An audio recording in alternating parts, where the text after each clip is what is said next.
10, 9, 8, 7, 6, 5, 4, 3, 2, 1.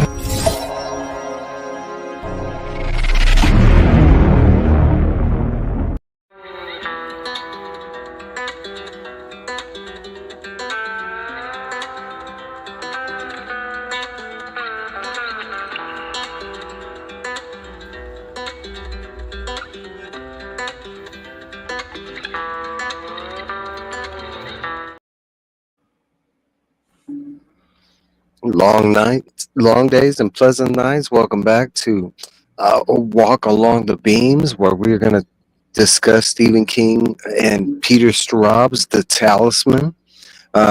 Before we get into the heavy, let me introduce my guest, and then I'll touch base with the chat, and then we'll get into it. So, I got Steve, the voice White, with me. How you doing, Steve? Howdy. We're doing good. We got our chat here, and like normal, I don't have a big turnout, but they show up as they come and as they pop in. I'll say hi to them. But we got Hungry D. What's up, D? Hey, Hungry D.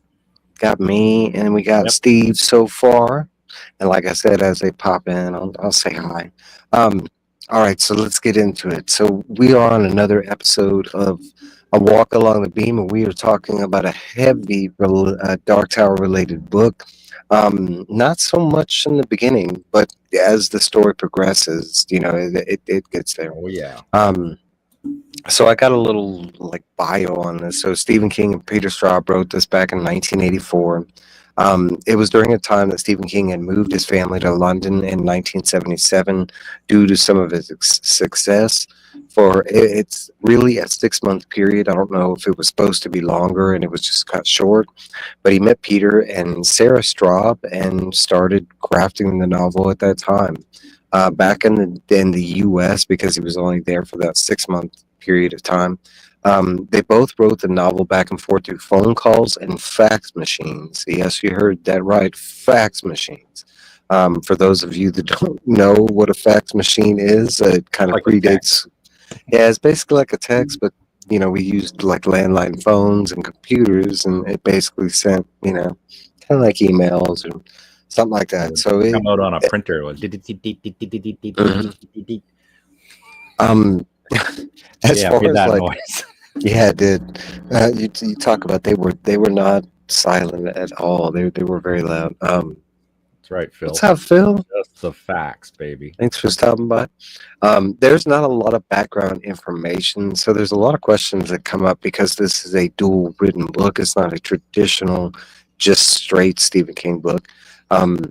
There's always a lot of stuff that comes up about the fundamental of writing between the two authors, and I will say that I've read this book many times, and Black House, the sequel to this, that they wrote together again. And both books, I can't really tell the difference between the writing style. To me, this does feel like a King book, although me and Steve were talking backstage, and we'll get there during discussion. But I want to say there are some chapters that maybe don't feel so King-ish. But it's really hard to decipher like who did what, who created what. As far as I know, the story was both of the culmination together, and I wanted the way it read was King kind of had the base of the story, and Peter Straub helped him out as they went along. But I could be wrong about that. It could be the opposite, where like Straub came up with the story and King helped him. I have no idea. We will never know. But you're right. But Black House, I could tell who was Peter Straub. He did the beginning, and then the rest was King. I could tell the difference in the writing there. This one, it's harder to tell because it's sprinkled all through it. I want to say all the boring stuff is Peter. You're gonna blame him. I'm gonna blame him. All the boring stuff. Okay, so here's the problem with that remark: is Stephen King is one of the most descriptive people I know, and not just that I know. So I want to say the beginning of Black House reads like Stephen King. Maybe the way it's format. Maybe like, King was like, "Oh, I want to be descriptive," and Peter was like, "It's not descriptive. It's not. We need more." Maybe that's.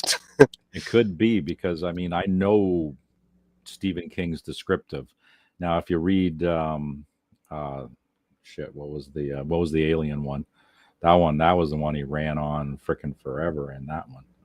Which one, Tommy Knockers or Tommy Dreamcatcher? Knockers, that's the one. Mhm. Tommy Knockers. That's definitely King stretching it out. But the beginning of Black House, the way it was described, it was like watching a movie. The way they were Yeah, doing doing the the bird's eye view. overview, the bird's eye view, and all that stuff, that was not Stephen King's kind of writing. It didn't feel like his writing. You know what I mean? Like you get to know a writer, and that just didn't feel like him. That was Peter all the way. At least I that's agree. my feeling. We'll never know for sure. No, That's just but I agree, and especially because they don't feel King, especially to us constant readers that have yeah, read a lot of King. You can kind of tell those sprinkled in differences, kind of thing. And I agree with Phil right here. He says, "I love them both, but think Black House is darker yeah. and It scarier." is. And I like yes, Black House it, way better than this one. yes, because this one I think suffers a dilemma, and we'll get there as we go. But I want to say it's because we're following such a young kid on this journey.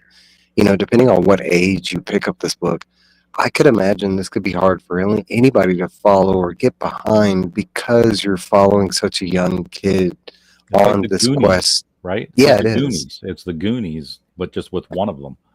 You Yeah, know? and it just one. And guess what? If you're not a fan of the way this kid is, then I can say that like this kid is not exactly your like people friendly kid. He's got all these gimmicks going, you know, he's raised by like a famous actress. So I can imagine that a lot of people will come across Jack and be like, "Yeah, you're weird, buddy. I just don't want to be friends with you," kind of thing. Yeah, he didn't Um, have a. You're right. He didn't have a conventional childhood at all. So your standard childhood. This is definitely not the way he thinks, which probably helped him out along the way because he's used to traveling all over the place. Traveling Jack. Traveling Jack. So the book does open up with two excerpts from Huckleberry Finn by Mark Twain. And this goes into my first question. I usually don't touch base on the excerpts because sometimes they do apply, sometimes I don't believe they apply. You know, sometimes I think it's you take what you get out of it kind of thing. With Hmm. this one, I would say they do very much pertain to the book, and I want to say these are Peter Straub inserts because Stephen King like excerpts usually don't make a whole lot of sense, or it takes a whole lot of like deduction to figure out why he excerpted this for this book, you know, kind of thing. Um, so we start this book with the two Mark Twain quotes. Why would you think these two quotes, and why Mark Twain, and why Huckleberry Finn? Do you have any thoughts on that? Yeah, because of the way the book is written, like he's going to go on this huge grand adventure and being able to cross over from one side to the other, it fits right in with Huckleberry Finn and what Yep. happened in those Mark Twain books with the same thing, traveling, and especially at a young age too. Like he's Mhm. completely unprepared for what the world's about to feed him. And you know what? The way that Stephen wrote him, it's actually, it's kind of in the mind of a kid and what a kid at that age would do. That's probably really hard That to try to view. write something like that as an adult, to It write is. yourself or write like a way a kid will act or react to those situations as opposed to an adult would. Like, yeah, there was some difficulties there, I'm sure, but man, he did a good job of it though.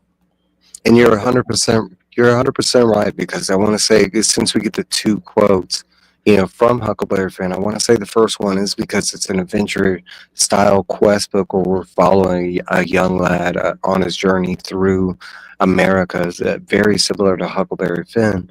The other one I would be, and you touch base on it, is because Jack is such a young age, and this is considered horror. You know, you have to have like a slinger or something to represent yourself. And what better from an author to be like, you know, this guy did it before me. I'm not the only one that's ever tried to do this kind of thing. Mhm. Remember, this guy tried, you know. Um, I want to say, and that's why we get the two, because both quotes are very similar in themselves, and they're both like I love Huckleberry Finn, and it's a lot of it to do with Stephen King. Like I loved him growing up, but I think King's attachment to Finn and the way he uses him throughout some of his books has like elevated the book more. Um, Absolutely. but I want to imagine that's why these two quotes are here in the beginning and not just one. He could have just layered it on with one thick Huckleberry Finn quote because there's some good ones in there. But he chose two, and I think that's the reason why. Is one is like an events type of thing, and the other one is like, hey, this is like what this story's gonna kind of be, kind of thing. Yeah, Phil's onto something there. Yeah, with Doctor Sleep and The Shining, absolutely. Yeah, and I was going to touch base on. See, that one's a little harder because The Shining was already kind of dark as it was. Yeah. Like this one has dark elements, but they're like sprinkled in between. The Shining, once you get to a certain point, that sucker was just like straight horror. Oh yeah, Like, big time. Doctor and I'm Sleep. not. Yeah. No, but I want to say yes for Doctor Sleep. He like amped it up, like made it like even. And how do you go from like a serial killer? Well, not a serial killer, but a father that's trying to kill the family type of thing and go darker past that. Yeah. Well, All he right. succeeded.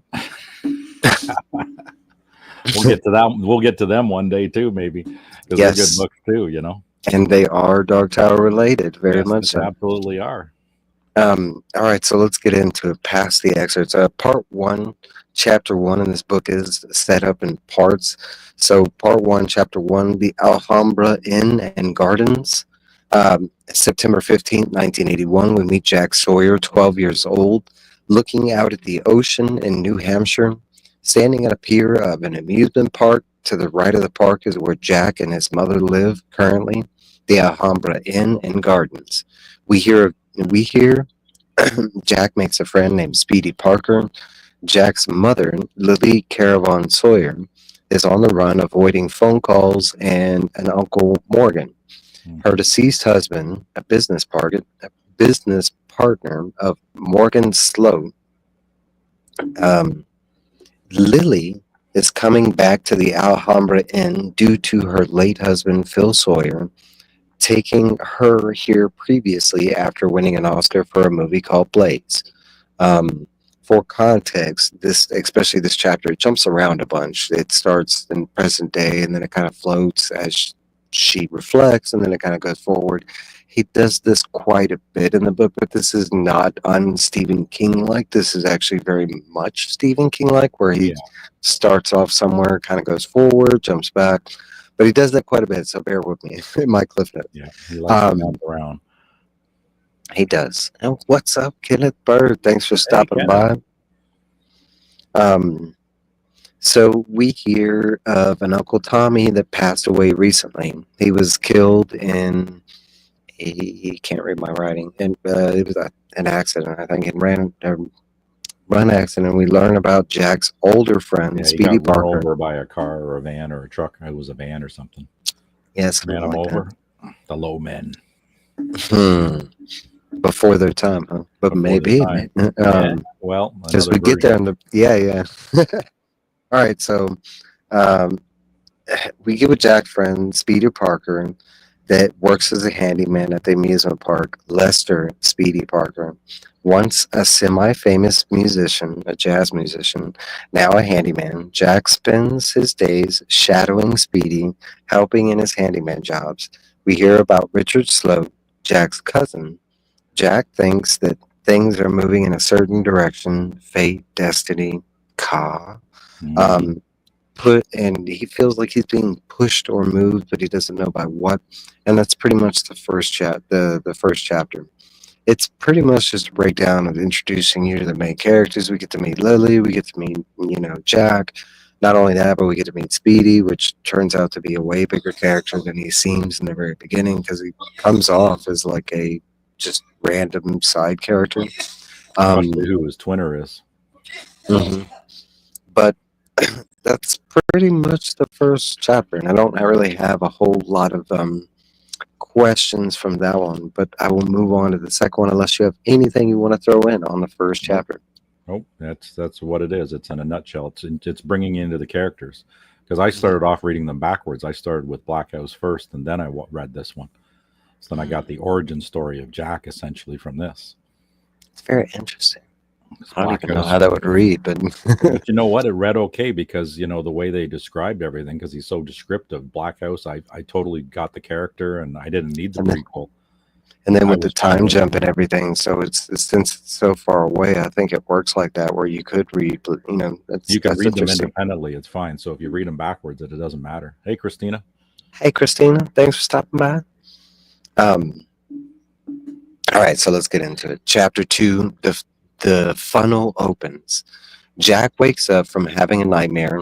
In it, his mother is running from a dwarfish monster who tells Jack his mom is almost dead, meaning to tell his mom and ask her about their move from LA to New Hampshire, but tells him to go play and throws him off. Heads to the beach where he sees a seagull eating a clam where he believes it has something monstrous inside. Plus, feels the seagull is watching him and he runs off to a taller sand dune thinking of his mom's illness, standing on the dune. He looks down and sees a sand funnel that reveals the seagull's eye looking straight at him. Scared, he runs back to the hotel. More on Jack's mom, known as Queen of the B movies and a darling of the drive-ins, shooting more than 50 films through the 50s and 60s. While heading into the elevator, Jack remembers a daydream he had when he was 7 when he met two men who tried to kidnap him. While in a similar elevator, he had seen the two men change into monsters but being saved by his Uncle Tommy. Jack heads into their room and we see signs that Jack had visited here before throughout his life. And this is noted by hype marks. He rushes through not finding his mom and eventually found taking a bath. They go out for dinner. Most of the dinner, if we are with Jack's thoughts, we learn that Lily was a longtime smoker. She had quit for years and recently, 3 months ago, started up again. Wonders about the move and if his mother is sick. During the meal, Jack asks about his absence in school, and Lily explains missing his vaccination list. He drops a glass when he hears his Uncle Morgan's voice in his head saying his mother will die soon. On the drive home, his mother asks if dropping the glass has anything to do with the mention of Morgan or missing Richard. Answers no, and just has a just had a sporadic slip. He asks if she is sick, and she also answers no, and that's basically where the second chapter ends. Everybody Do lying have, to everybody. yeah, actors on actors, right? So I do got some questions related to this. Now, this is not so uncommon, but there is a heavy inlay in this book, and it's actually noted by many, many, many, many fans, so it's not so wild. Um, what is with the focus on the fowls? We have a lot of bird imagery, and I will say a lot more bird imagery than normal. It's not, I won't say it's like abnormal. I mean, we can go to the Gunslinger and David and this and that. Yeah. I will say the abnormal part is more so in a villain type of sense.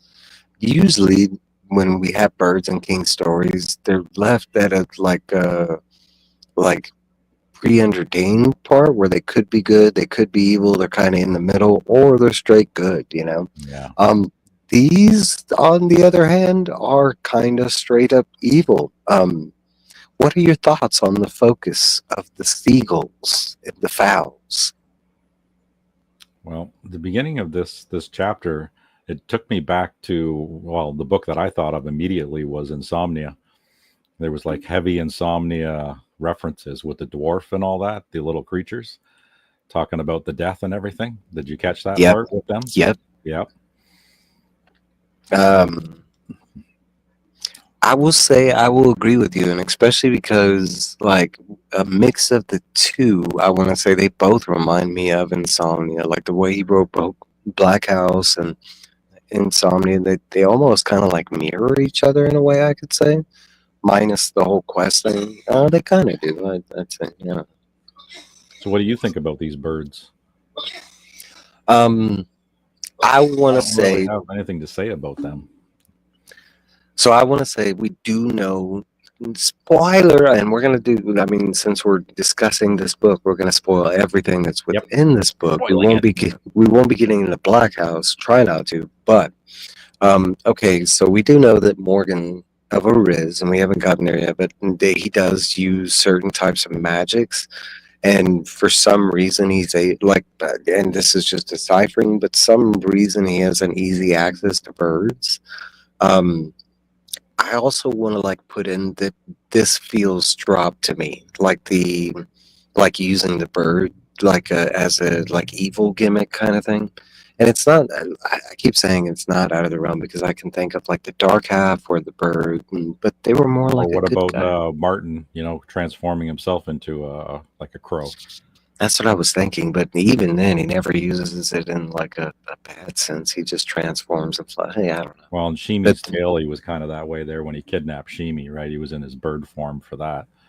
yeah, and then we go to what's his face, Roland's son, and Mordred, and he was using the crows to eat people, and then, Yeah, yeah, yeah, I don't know, but I want to say that the imagery, because a lot of it is like a straight up magic, because at one point it's just the seagull that's specifically following him, and it starts talking to him, and then we have the whole like the sand funnel, and like the seagull's eye literally comes out of it. Not only is it talking to him, but it's like following him again.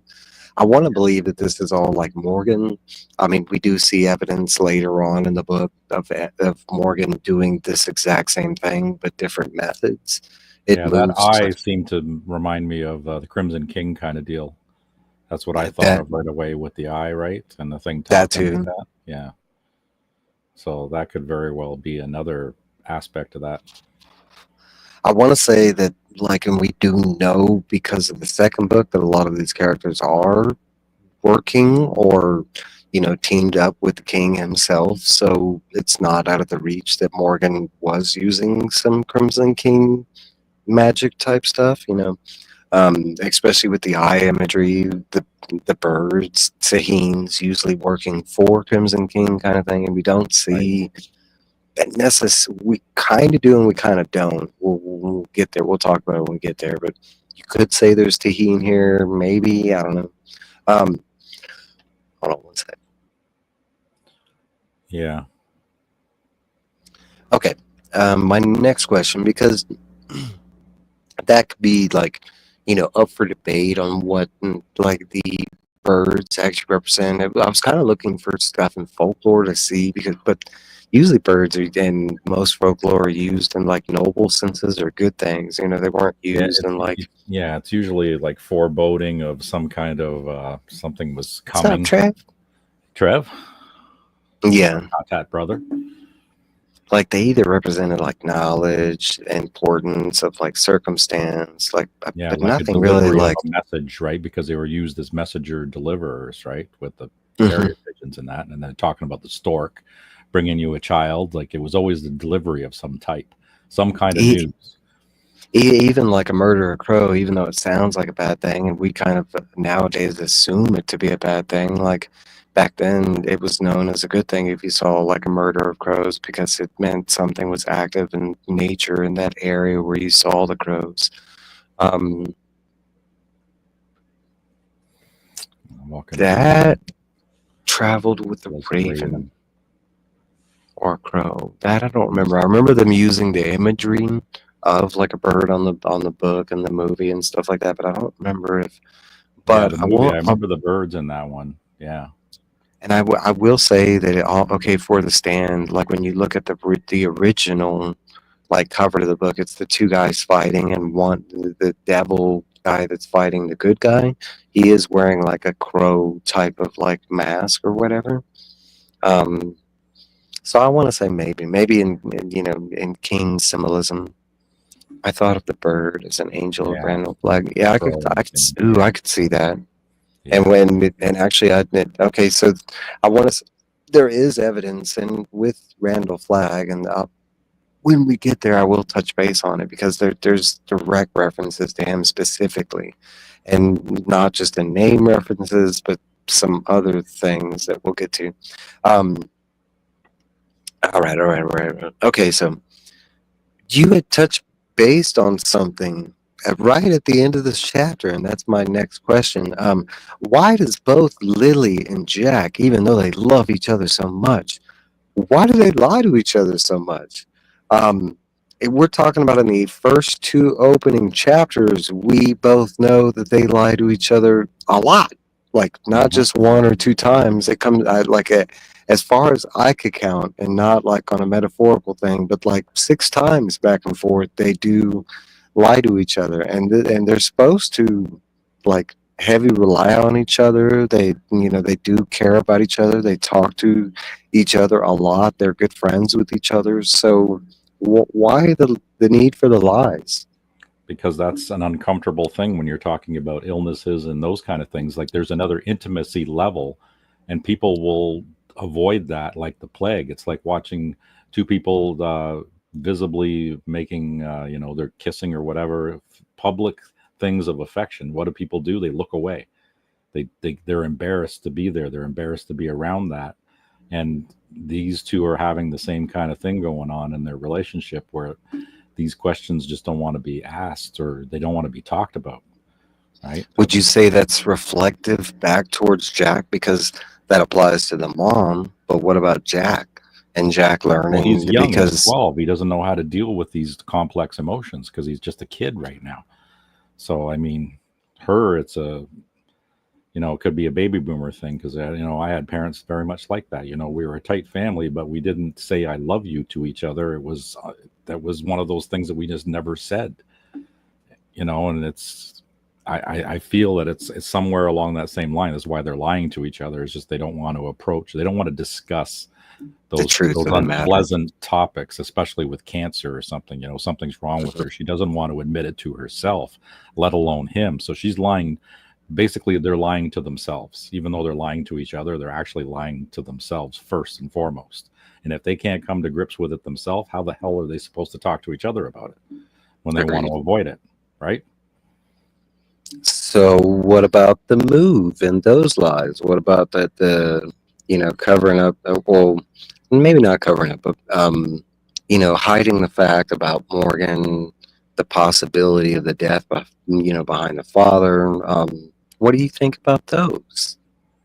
Well, the mother might not know exactly what happened there, and the kid definitely doesn't know what's going on yet. I mean, all Yeah, that yeah, stuff gets uncovered as time goes on. They just yeah, assume that yeah. it was whatever accident or whatever that happened, right? It wasn't purposeful. It doesn't Yeah, come because in the apparent beginning, till it's afterwards. even stated as an accident. Like, Yeah, many of these deaths that we come across in this book, they're stated as accidents in yeah, the because they, beginning, and yeah, yeah, and as we go along, we uncover more of the information. I'd like to state something else because the book does state that Jack is 12, but he does not read like a 12-year-old. Not in the beginning. You can tell that he's had a very like pampered and nurtured, like maybe homeschooled even. I'm not going to say that he was homeschooled because we know he's gone to regular school, but just more so that type of child where he spent more time with his mom and his dad versus like the real world kind of thing. And I want to say that explains the child he is when we first meet him, because I mean, 12-year-old is really like a high school student. I mean, that's a freshman in high school, and Jack doesn't really come off as that. But I want no, to say as the book progresses, he does. But I want to say in the beginning, it's more so like it just comes off to me, if I had to put like it feels like he's had this pampered life with him and his mom and his dad kind of thing, and he hasn't, and due to this, he comes off a little younger, and we do know that he looks a little younger and than because he is a little bit smaller, he is a little bit thinner, mhm. but I want to say that's part of the explanation, you know, between the age, because that could be another drawback, because you're reading this and you find out he's 12, and as you're reading it, he doesn't really act like a 12-year-old at all. He's kind of doing like middle school things, or maybe like elementary type things, where he's like playing with jacks outside um Yeah. okay, well, And it let's seems move. with a family that the mom is an actress, it seems almost like he moves around a lot. So That, maybe and he they're doesn't probably stick with the same school all the time, right? So that might be explaining some of the homeschooling in that. like secluded because of her famousness, that Oh kind of yeah, stuff. that can You know, kick we back.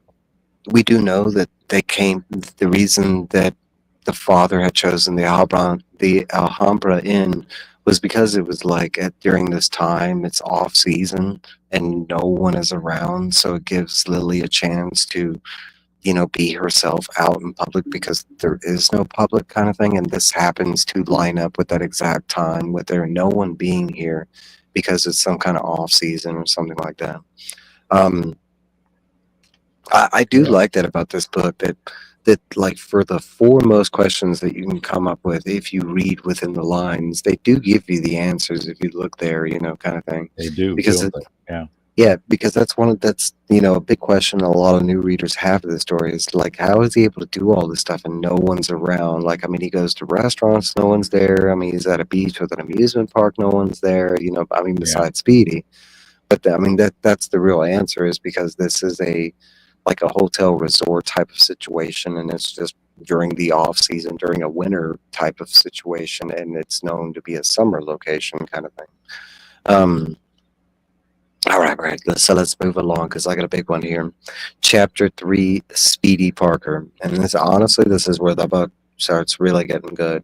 I want to say when you're reading this, and I don't know about you, but for me, even the first time I read it, I want to say it was a little jarring at first. And for me, it wasn't until we got to the sand funnel. It's kind of where we got it kicked in gear. But I want to say this chapter is what kind of like sold me on the book. We'll get there. So Jack wakes the next day, disoriented due to not going to school. He's not on a basic schedule kind of thing, so it's messing him up. Um, he waits for his mom to wake, but heads in to check on her and sees she isn't feeling well, and tells Jack to get breakfast from the hotel diner and to play at the beach. Jack heads to the diner and then goes against it and heads to the boardwalk thinking of the what ifs of his mother's sickness. Um, to be clear, at this time, it is not like 100% that she's sick. A lot of this is coming from these like hallucinations or voices or like, daydreams that Jack is having. They haven't really, I mean, besides him asking his mom if she's sick and she told him no, he's really going off of like things that he feels versus like what we know kind of thing, which turns out to be different as the book goes along. But, um, so he starts heading towards Speedy and thinking of how he views both Speedy as a good entity and Uncle Morgan as a bad entity. Jack finds Speedy, and we learn how Jack feels connected to Speedy on many levels, feeling of knowing him for many years. They head to Speedy's office, and Speedy sings about traveling Jack having to travel far and even farther to come back. Jack asks why this nickname, Traveling Jack, and Speedy answers, poor Jack came from Cali, but has to go back. Speedy asks Jack if he remembers them meeting when Jack was 7 in California. He answers no, but remembers a moment when Jack was playing with a truck hidden behind a couch and his father and uncle talking in daydream form. Mentions a land where the government uses magic. Morgan mentions they want to introduce electricity to them, wanting fame and fortune and power. They make it to Speedy's office. In his office, Speedy has a makeshift portrait that features new bottle cutouts but has a fantasy background behind it. Jack recognizes it instantly and sees he has seen it before in his daydreams. Jack asks about the location of the background and mentions Africa, Australia. Speedy says maybe, or it's a place if he wanted to, he could go to. Speedy calls it the territories, and Jack knows that this feels right, that the name feels right. Jack asks if Speedy has been to the territories, and he answers no, but he has heard stories. A two-headed parrot, werewolves, magic. Speedy tells he has known of the Queen of the Bees is sick, and that Jack has a job to do. Jack confused on two different fronts. Speedy offers Jack a drink, and he says he will help Jack find his job. But Jack Mhm. tells him he can't stay, and Speedy hides the drink. Jack heads back to his mom, thinking thoughts were told Jack's dad, Phil Sawyer, was killed in a hunting accident. He also remembers at a time when he was 6 and two men tried to abduct him, and in the memory, one appears to change shape, the other bearing a cross, saved by a tall black man that he believed was Speedy. Jack makes it back to the hotel and notices more signs of illness. Morgan calls and Jack picks up. Morgan asks for Lily. Um, he overhears the conversation about their sudden move. Jack says he just wants full ownership of the company, says he will take care of both of them. After Lily is spent and sends Jack away, Jack heads back to Speedy, not finding Speedy. Jack daydreams his uncle coming to kill Speedy and him, and he finds Speedy, and Speedy asks if Jack is ready to talk. And that's where this chapter leaves off of. And I would like to remind people this is my handcrafted, like Cliff Notes, breakdown of, so bear with me. This is sped up Well version. done. That was a nutshell. That worked out. That was a good description of the chapter and how it ran. It's so tough because some of these chapters are extremely long. Some of them are kind of real short, and some of these chapters drop a crap ton of information, especially this one. And that's why this is the chapter that kind of grabbed me. Is because we get the beginnings of what becomes Jack Sawyer's quest. It's kind of there in a nutshell. 768 pages, folks. Yeah, it's a 39-hour read, people. It's a big boy. So I do have a question on this one. Yeah, on this chapter. That sucked me in too, even though I knew it was coming, but it was good. Yeah, it's what I mean. I want to say it's like 3 or 4 pages into the chapter. That's when it gets going. It's like right when he leaves his mom and goes to the diner, has to deal with the jerk. Because again, there's a lot of stuff that I pan over that I don't feel that it's crucial, but there is like a couple scenes where Jack goes down to a diner and he has to deal with this like arrogant usher he's like up in his like that's kind of why I panned over it, because it's not really needed and it doesn't add anything to the story. And not that it doesn't add to the story. I mean, it's in the story, but for the breakdown part. Okay. So I do have a question. All the foreshadowed moments within this chapter were so jarring to me the first time I read it. Did you experience this when you got to this chapter? Because there is a crap ton of foreshadowing. I mean, we're talking about this sets up the quest, but I mean, this pretty much lays out a crap ton that's to come. I mean, magic, werewolves, territories. Yeah. The drink, the thing that makes them be able to flip over from one side to the other. Flipping back and forth. There was a ton. You're absolutely right. And it totally got me. Not only that, but it pretty much when you read this chapter, there's still not a lot of things that are clear, especially if this is your first read. I mean, at this time, we don't know that Morgan's a full-on bad guy. It's just Jack really not liking his uncle and having to deal with his mom constantly being bombarded by his uncle, but in a company type of, in a work type of financial means. And control. Yeah, so it's not. It's more like of an irritation. I don't like Uncle Morgan, but at this point, we don't know that Uncle Morgan is the bad guy of the book. Yeah, we don't know the extent of his. No, but it's it's amazing because we do get that conversation where he does kind of remember the daydream about the territories and the conversation between Phil and Morgan, and Morgan mentioning magic, werewolves, introducing electricity, and reading that as the first time, maybe you kind of brush over it. I probably did, because I don't know if because there's so much that's revealed kind of like right there on the way this book heads.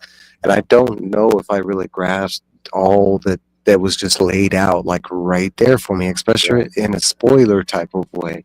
When you reread it, of course, it's all right there for you, and you're like, but like the first time I read it, it was those foreshadows. I got them all right there because of course, reading the Dark Tower series, right? But again, it was that one phrase that they said, that Jake said, there are more worlds than these. As soon as I started reading about the territories, I went, okay, this is the other world again, but this is a different version of that gunslinger world. But it is definitely one of those, it's adjacent to it, very closely adjacent to it. I kind of It got that is. feel like immediately from reading that whole chapter.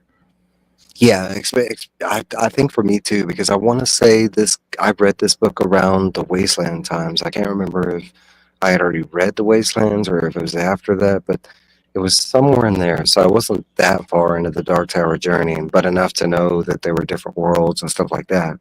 Once we got here, this definitely felt, Dark Tower-ish. And like, even though it doesn't quite pan out the way that you kind of get excited for here, like hinting at some Dark Tower stuff. Still, it does have that quality to it. But I will say this is the first chapter that we get a Dark Tower reference in our book, and I did put that in my reference and in my breakdown, and I wonder if you caught um, the actual reference in my breakdown. And I'll give you a hint. It's about a fowl. The birds, more of the birds again. It's about a bird, and specifically, it's a reference to Eyes of the Dragon, specifically Randall Flagg, and a bird that he had in that book, and it was a two-headed parrot. In this world, we come across a two-headed parrot quite often, and Yeah. it's not so normal in this world that animals have multiple heads. The other At side the it is because of all the radiation and nuclear fallouts and all that crap. Just um, let people know out there too. Mike has read this thing a bunch of times. This is my first read of this book. I had never read this book before this series came or the show came on tonight. I had just read this about a month ago. So I'm a brand new reader for it. I've only read it once. Me, I think 7. It'll be my 7th time because I think for the breakdown alone, it was like 4 readings, something like that.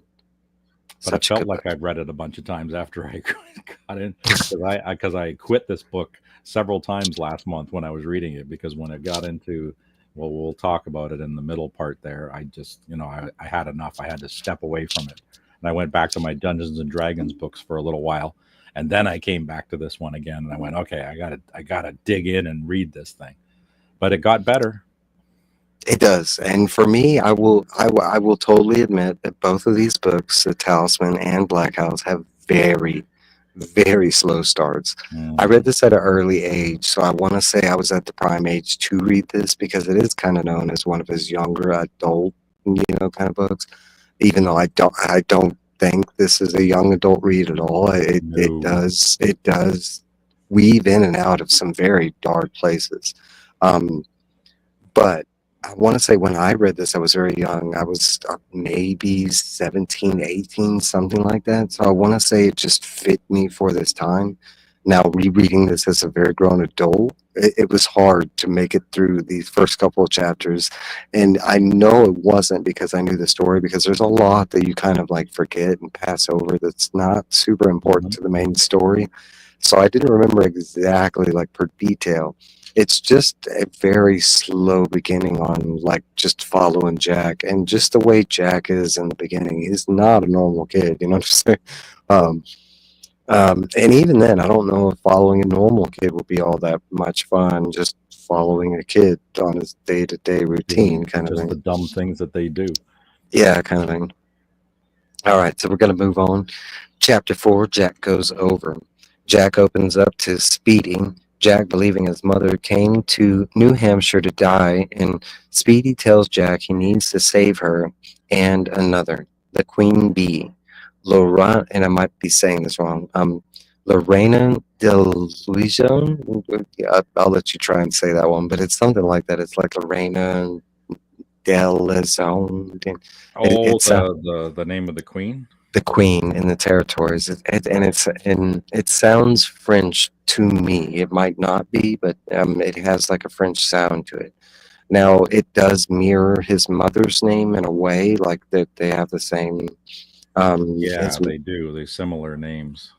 His mom is Lily Sawyer, and the queen of the territories is like Lorana Delation, something like that.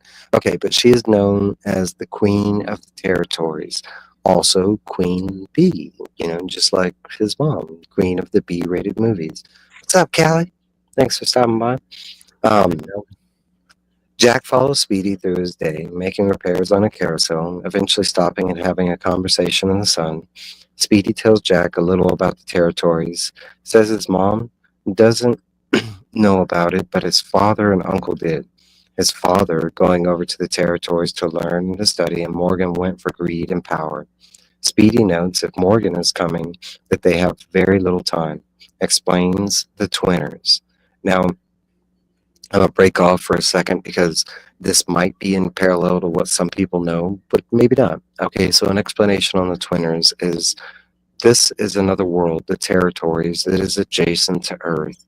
And over in the territories, some, not all, have a reflection of themselves, an exact kind of copy, not a cloned carbon copy, but a mirrored version of themselves. Now, this doesn't apply to everybody, but like his mom, there's a version of her in this world. There's also a version of her in that world. They're not exactly the same person. They don't share anything as far as like, the person that they are. But that's what a twinner is when that term comes up. Told there's only one of Jack, and this is kind of where we learn that not everybody has a twinner, and sometimes they do, and sometimes one succeeds the one still exists in one world where the other kind of perishes in the other, and some it's a direct reflection where if this one dies, the other one must die, kind of thing. Um, I will say in the territories there we do focus on magic and certain things like that. Some things are left unclear. Let's just put it like that before we get there. Um, so we are told there is only one of Jack and that he is special. Being told most people can cross regularly, but since Jack hasn't traveled in a while, he would need assistance. Speedy has magic juice, got from California. Told if he takes a sip, he will travel. And if he wanted to come back, he just has to take another sip. Jack takes the sip. He travels to the territories, a world that mimics our own world, but everything there is fresher, cleaner, clearer, tastes better, and there are huge major differences. A seagull there is the size of an eagle. The hotel, now a covered pavilion, hears horn sounds in the distance and makes him think of his mother. And a seagull starts to talk to Jack, saying his mother is almost dead. This frightens Jack, and he takes a sip, going back to his world, although only moving about 150 feet. Back in the real world, Jack has traveled more than a mile and a half, showing that the territories is much smaller land than our world is. And because it's a lot smaller land, it is very few like people compared to our land kind of thing. Speedy quickly finds Jack, asking Jack if he believed now. Tells Speedy of the seagull. Told birds can talk, but normally nonsense, but some speak truth with an evil twist. Speedy tells him the journey will be hard and mostly in the territories. Told he cannot fly due to slipping between the worlds, which he can do without the use of aid. He just hasn't done it in a long time, so this is the reason he can't fly. He needs to travel mainly on foot, but don't trust Minnie. He needs to travel to California to find the talisman, bring it back to his mom. Jack has many questions, but Speedy only tells him to start moving, and before Morgan finds him, Speedy leaves Jack at the hotel, and that's where this chapter ends. I do have two questions related to this. Speedy mentions that he is only allowed to tell him so much. Allowed by who? Yeah, who is indeed. I think it's his twinner, because that's what I was thinking right off the bat. Maybe his twinner, because I don't know if we want to talk about this, who his twinner is. We right can. now. Spoil it. You Okay, can mention yeah. Parkus. So Parkus is a gunslinger in the territories, and I think that the two of them are actually kind of talking to each other, because we find out that Morgan can talk to his other on the other side too. Like they talk to each other in their minds. So I think Parker's been talking to him and telling him to only tell him so much. He doesn't want to give away. But I mean, it could be something beyond that. I don't know. Is it the white?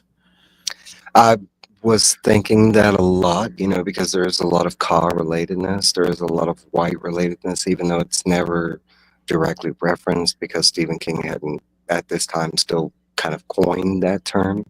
Yeah. He wouldn't coin that term for like another 20 years, but he still in a lot of his books has the presence of the white just because he hadn't came to a coin of the term.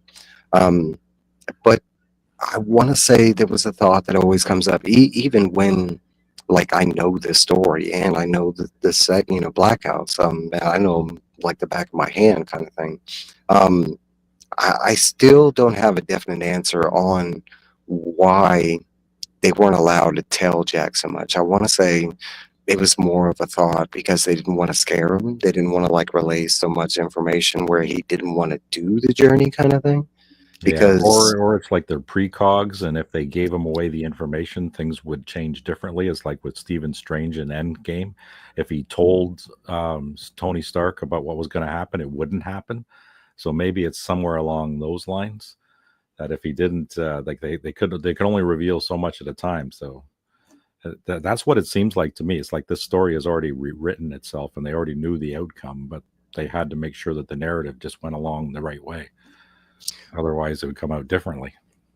there is truth in that, and we will maybe in the part 2 we will touch base on that because there is a major theme of like this has happened before kind of Yeah. thing. Like with the Cylons, this has all happened before, and this will all happen again. Yes, and and there is a very good reason for it because it not only does the story mirrors a very famous person's story throughout like history, and it was kind of modeled that way. But we'll get there at the very end because it doesn't really come into play until the very end. But I will say that you're exactly right on that. Um, okay, so with that question being said, whose plan was it to send Jack to save the Queen? Who do you think set all this in motion? Who was the one that actually like thought of Jack, had the premonition that Jack was going to be who he was supposed to be, and like had the foresight to set all this in motion? Who do you think that was? And I'll give you I'll take away a train of thought. It's not the Queen, and there's evidence of that in the book. Yeah, because the Queen didn't know what the hell was going. Well, she was dying at that point in time. Laura Delosian. That's how I'd say her name, Delosian, because that's what the way it looks like it reads to me. Oh, geez, I never even thought about that. Like, how did it all set in motion? And there's this actually is a current theme throughout the book, and we'll touch base on it as we go, as he meets more characters progressing forward. But Almost Parker, because I mean, he gives him those tools that he needed along the way, but he didn't know what they were for at the time, and they change, right? Like when you have something in this world, it's something different in the other world.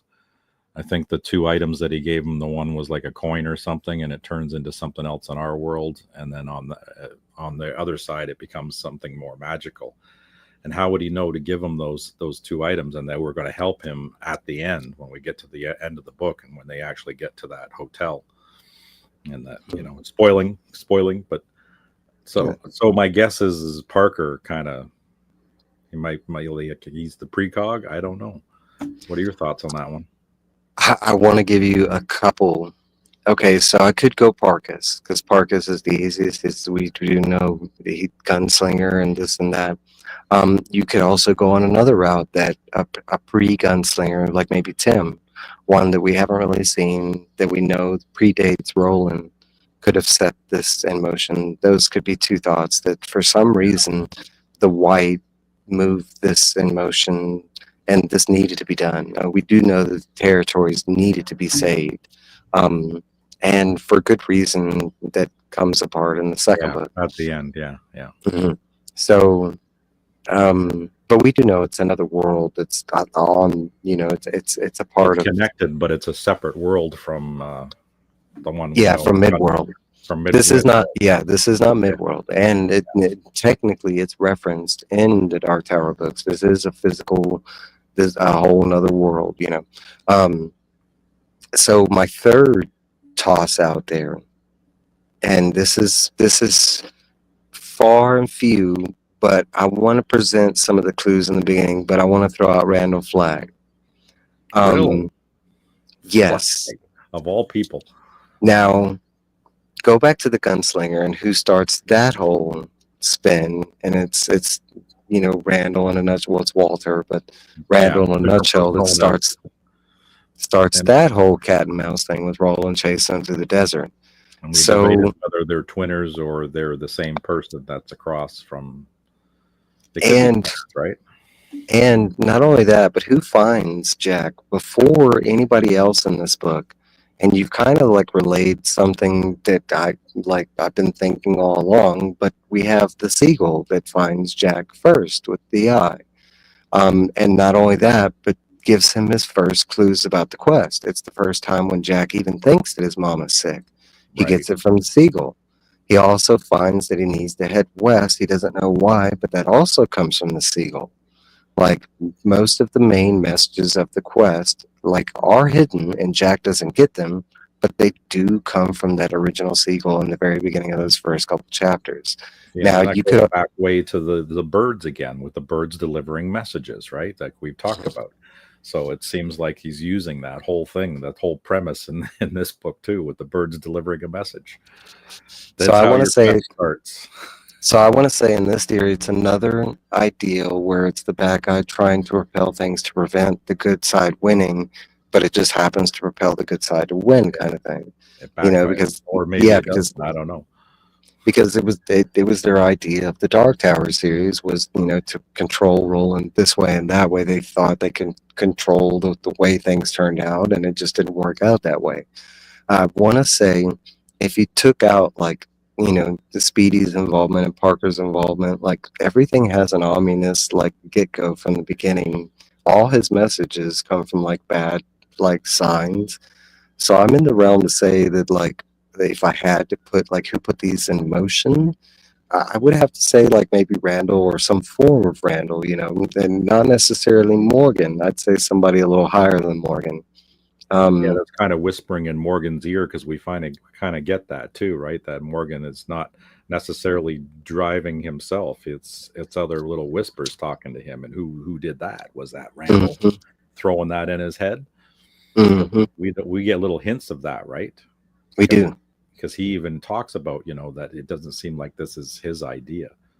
Actually, quite a bit. We get a lot of time, a headspace, and this is very King-like, but we do get a lot of headspace in with Jack's head, and he has a lot of visitors that come and say hi to him, and not always are good entities that pop up. Most time it's Morgan, straight up, it's um, which at a certain point gets to a creepy level the way that Morgan is trying to reach out to Jack, telling him that he needs to go back home, kind of thing. Yeah. Um, no, but I want to say, and especially trying to connect it even more to the Dark Tower. I love that theory because it kind of lines up with the way that the Gunslinger starts and everything, and a couple other books we know, like with Insomnia and stuff like that, Yeah. with the bad side trying to, push things in a certain favor, and it just not working out because the good just ultimately, wins, kind of thing. Yeah, Um, it seems like the dark side lasts for a very long time in the upper hand before mhm. the white comes along and then ultimately wins. But it seems like it's short lived.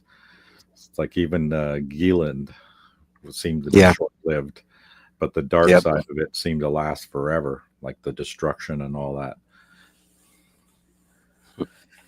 I don't know. Interesting topic for another day, though, because that does happen quite a bit in Steamboat and Stephen King books.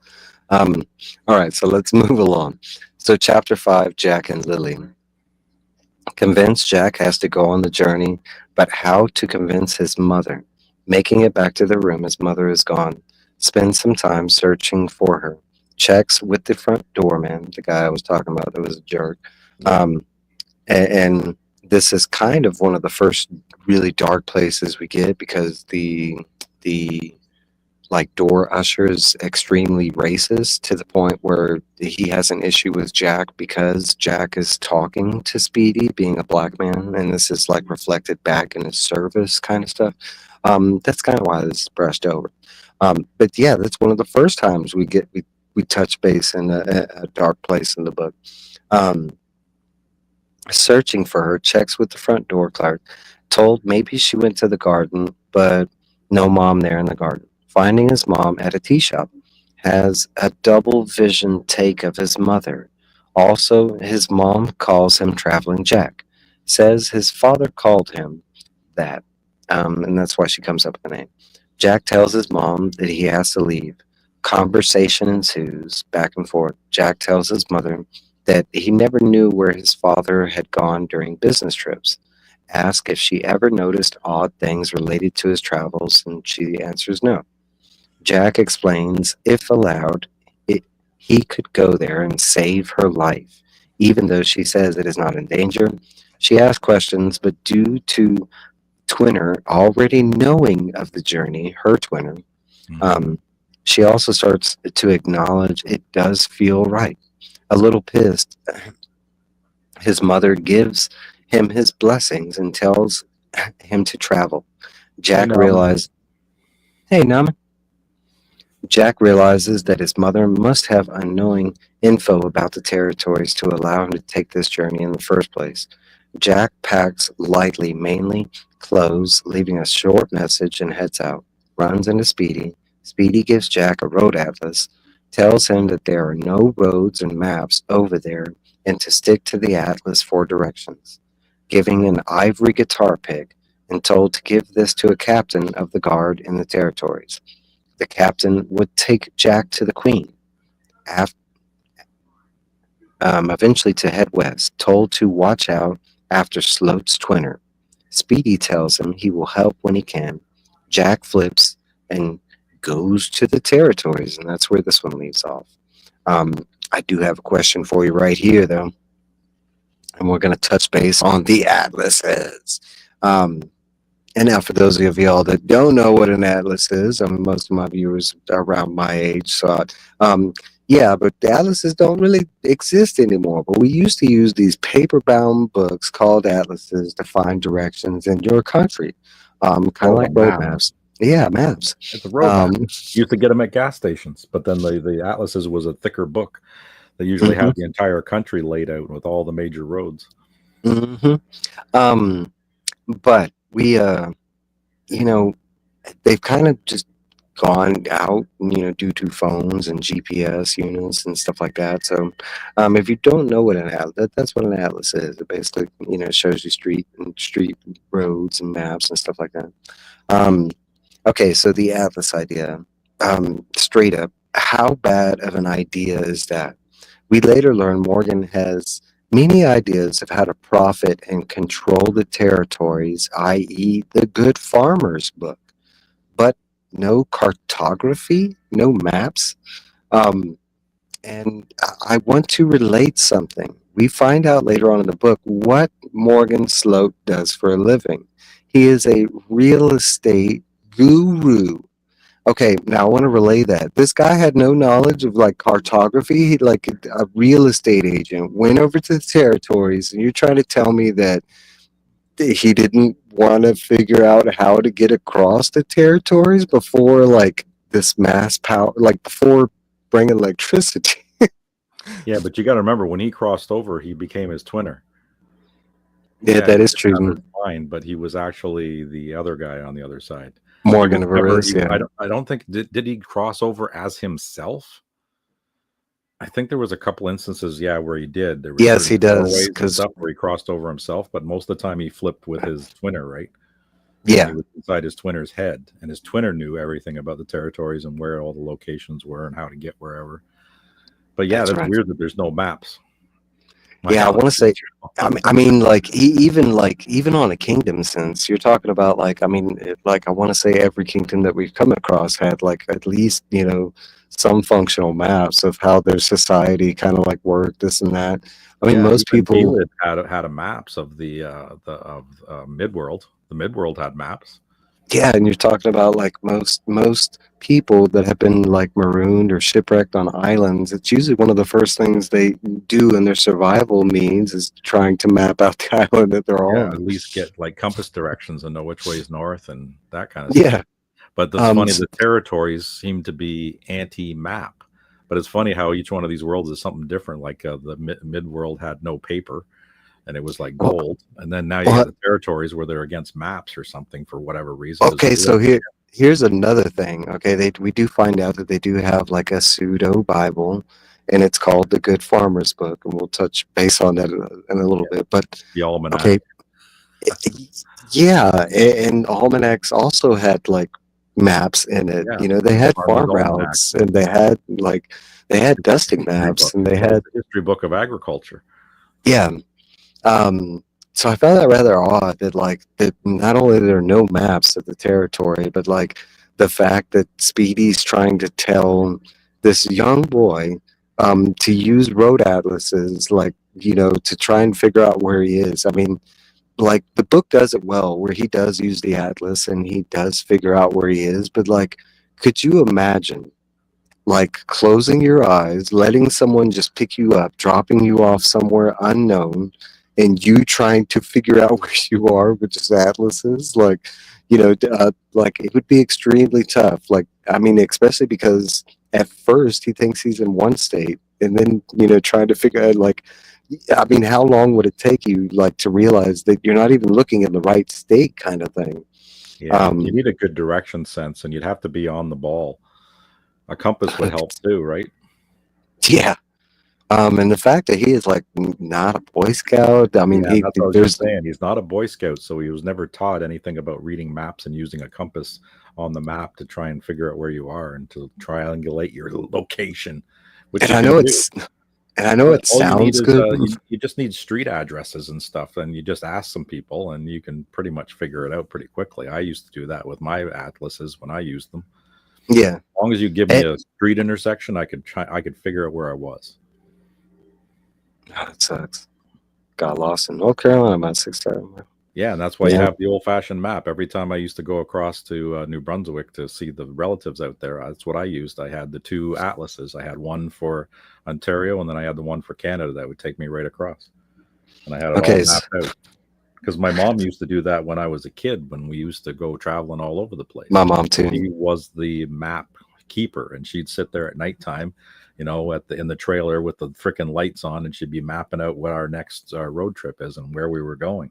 And I always found that fascinating. So then when I got into Scouts, it was cool when we learned how to use the map and the compass together. That was really good information. And then direction sense. I was just always good with directions. So I'm hoping that I was thinking that Jack was something along that line. I guess you could call that intuitive. I'd have to agree with the planet. Like where the hell you are. You just instinctively know. Even if somebody blindfolded you, spun you around and took you somewhere, you'll still be able to figure it out at your destination. I'd have to agree because I'm sitting here trying to think of like while he's traveling, and he has like an extremely good sense of like direction, like without even like compass means. He like during the book he knows that he's heading in a westerly direction, like stuff like that. That's the shine. He's feeling it. Yeah. And then plus the whole like predetermined that this has happened before. Maybe he's already on a set path due to that, and he just doesn't know it. It has an energy signature to it, and it's like, okay, this feels right. It's just like with all of us. When we're on the correct path, we feel it's correct, but when it's not, we don't feel right. Something's off. We're on the wrong path. And until you get heading in the right direction, you're like, okay, this is good. This feels good. All right, let's do this way. So I just want to relay some funny thoughts to you, going back to one of my previous questions. So we got Speedy trying to give him the map, right? We got them coming up with this plan to like get him from like New Hampshire to California, and they're like, yeah we're just gonna give him an atlas and hope he'll be fine. It'll be okay. Let's just roll the dice on this sucker, right? I wonder if there was this conversation. Has he ever been across? And they're like, yeah, he's been one time. We flew to New Yeah. Hampshire and we stayed Did there when anybody he was ask him if he 6. knew how to read a map or he could Right? figure it out? They were just like, yeah, we get him there. Yeah, I he'll be figure, fine. okay, you have to figure out if like Jack started going in a different direction. Like if he was like, he started in New York and he started headed towards Canada or something. Like I have to imagine like a seagull would have been like, you go the other way. Like, somebody showed up and be like, bro, you that way. I have to Yeah. imagine there would have been some course correction. Yeah, that Um, sucks, Trev. I bet that did suck. yeah, getting Get lost in lost. Texas ain't fun. Get lost in Dallas. Dallas is not a pretty. It can have pretty parts, but for the most part, it's not a pretty city. Um, all right, so we are at interlude, our first interlude of the book. There are quite several interludes throughout the book, but this is the first one. It is called "Sloat in the Real World." We Yeah. start off with the phone call between Richard and Morgan Sloat. Richard is in college, Morgan back in Cali. Morgan explains needing to travel to New Hampshire to finish the job, then remembers a previous business dealing with some Chinese tenants. He thinks about this due to it showing his purpose in the company, Sawyer/Sloat Real Estate. Richard, going to law school to help the business, explains Richard does not know about the territories. Morgan finishes the phone call, has a business dealing, and plans to fly to New Hampshire after the dealings.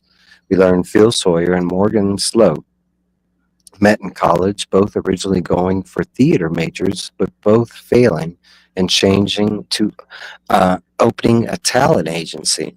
Failing there at first, but Phil starts to use the territories and they find success. Phil being the people person and Morgan operating the business, Morgan eventually pushing them into real estate. We learn it was Morgan who tried to kidnap Jack previously. Morgan's goal is to obtain the company and topple the queen. We learn that if Jack learns of the territories, Sloat will kill him. Morgan Sloat kills one of the highest paid actors due to him simply having high payments in his agency firm. Um, I do have a question related here. At this point, we get a huge view into Morgan Sloat, but not his twin. Why? Why so much detail at this point into Morgan Sloat? I mean, we pretty much get that this is the villain of the book, and Yeah. and, It's and really we are good. like, and we're really like, 5 general chapters in. There is a huge chapter in there. A big chunk of the book is one of those chapters. It was the Speedy. I think it's the Speedy Parker chapter 3. Well, But we learn more about Morgan because he's the stronger of the two. Because we know from future chapters in there when he takes over as twinner, he takes over, like he crosses over and he takes over the other guy. So the other guy doesn't have stands a chance. He doesn't have the willpower to fight Morgan. Morgan's got such a presence that yeah, even his twinner buckles. So we don't really and care about the other twinner because it's basically the same guy again because Morgan has such an influence over him. yeah, and it's also part of the play that like we do find out that some twinners do exist opposite. Like this live doesn't reflect this live, but Yeah. In when this it case, does it come to does. Morgan, it does. Yes, when Yeah, his one. other twinner is a psycho just like him, if not worse. He's got Mhm, other little dark bullshit things in his life with that whip and just liking to inflict pain on mhm. others, right? So that's something with him. But yeah, a lot of times that you're going to read through this book, if you guys read through it, is some of the twinners are polar opposites.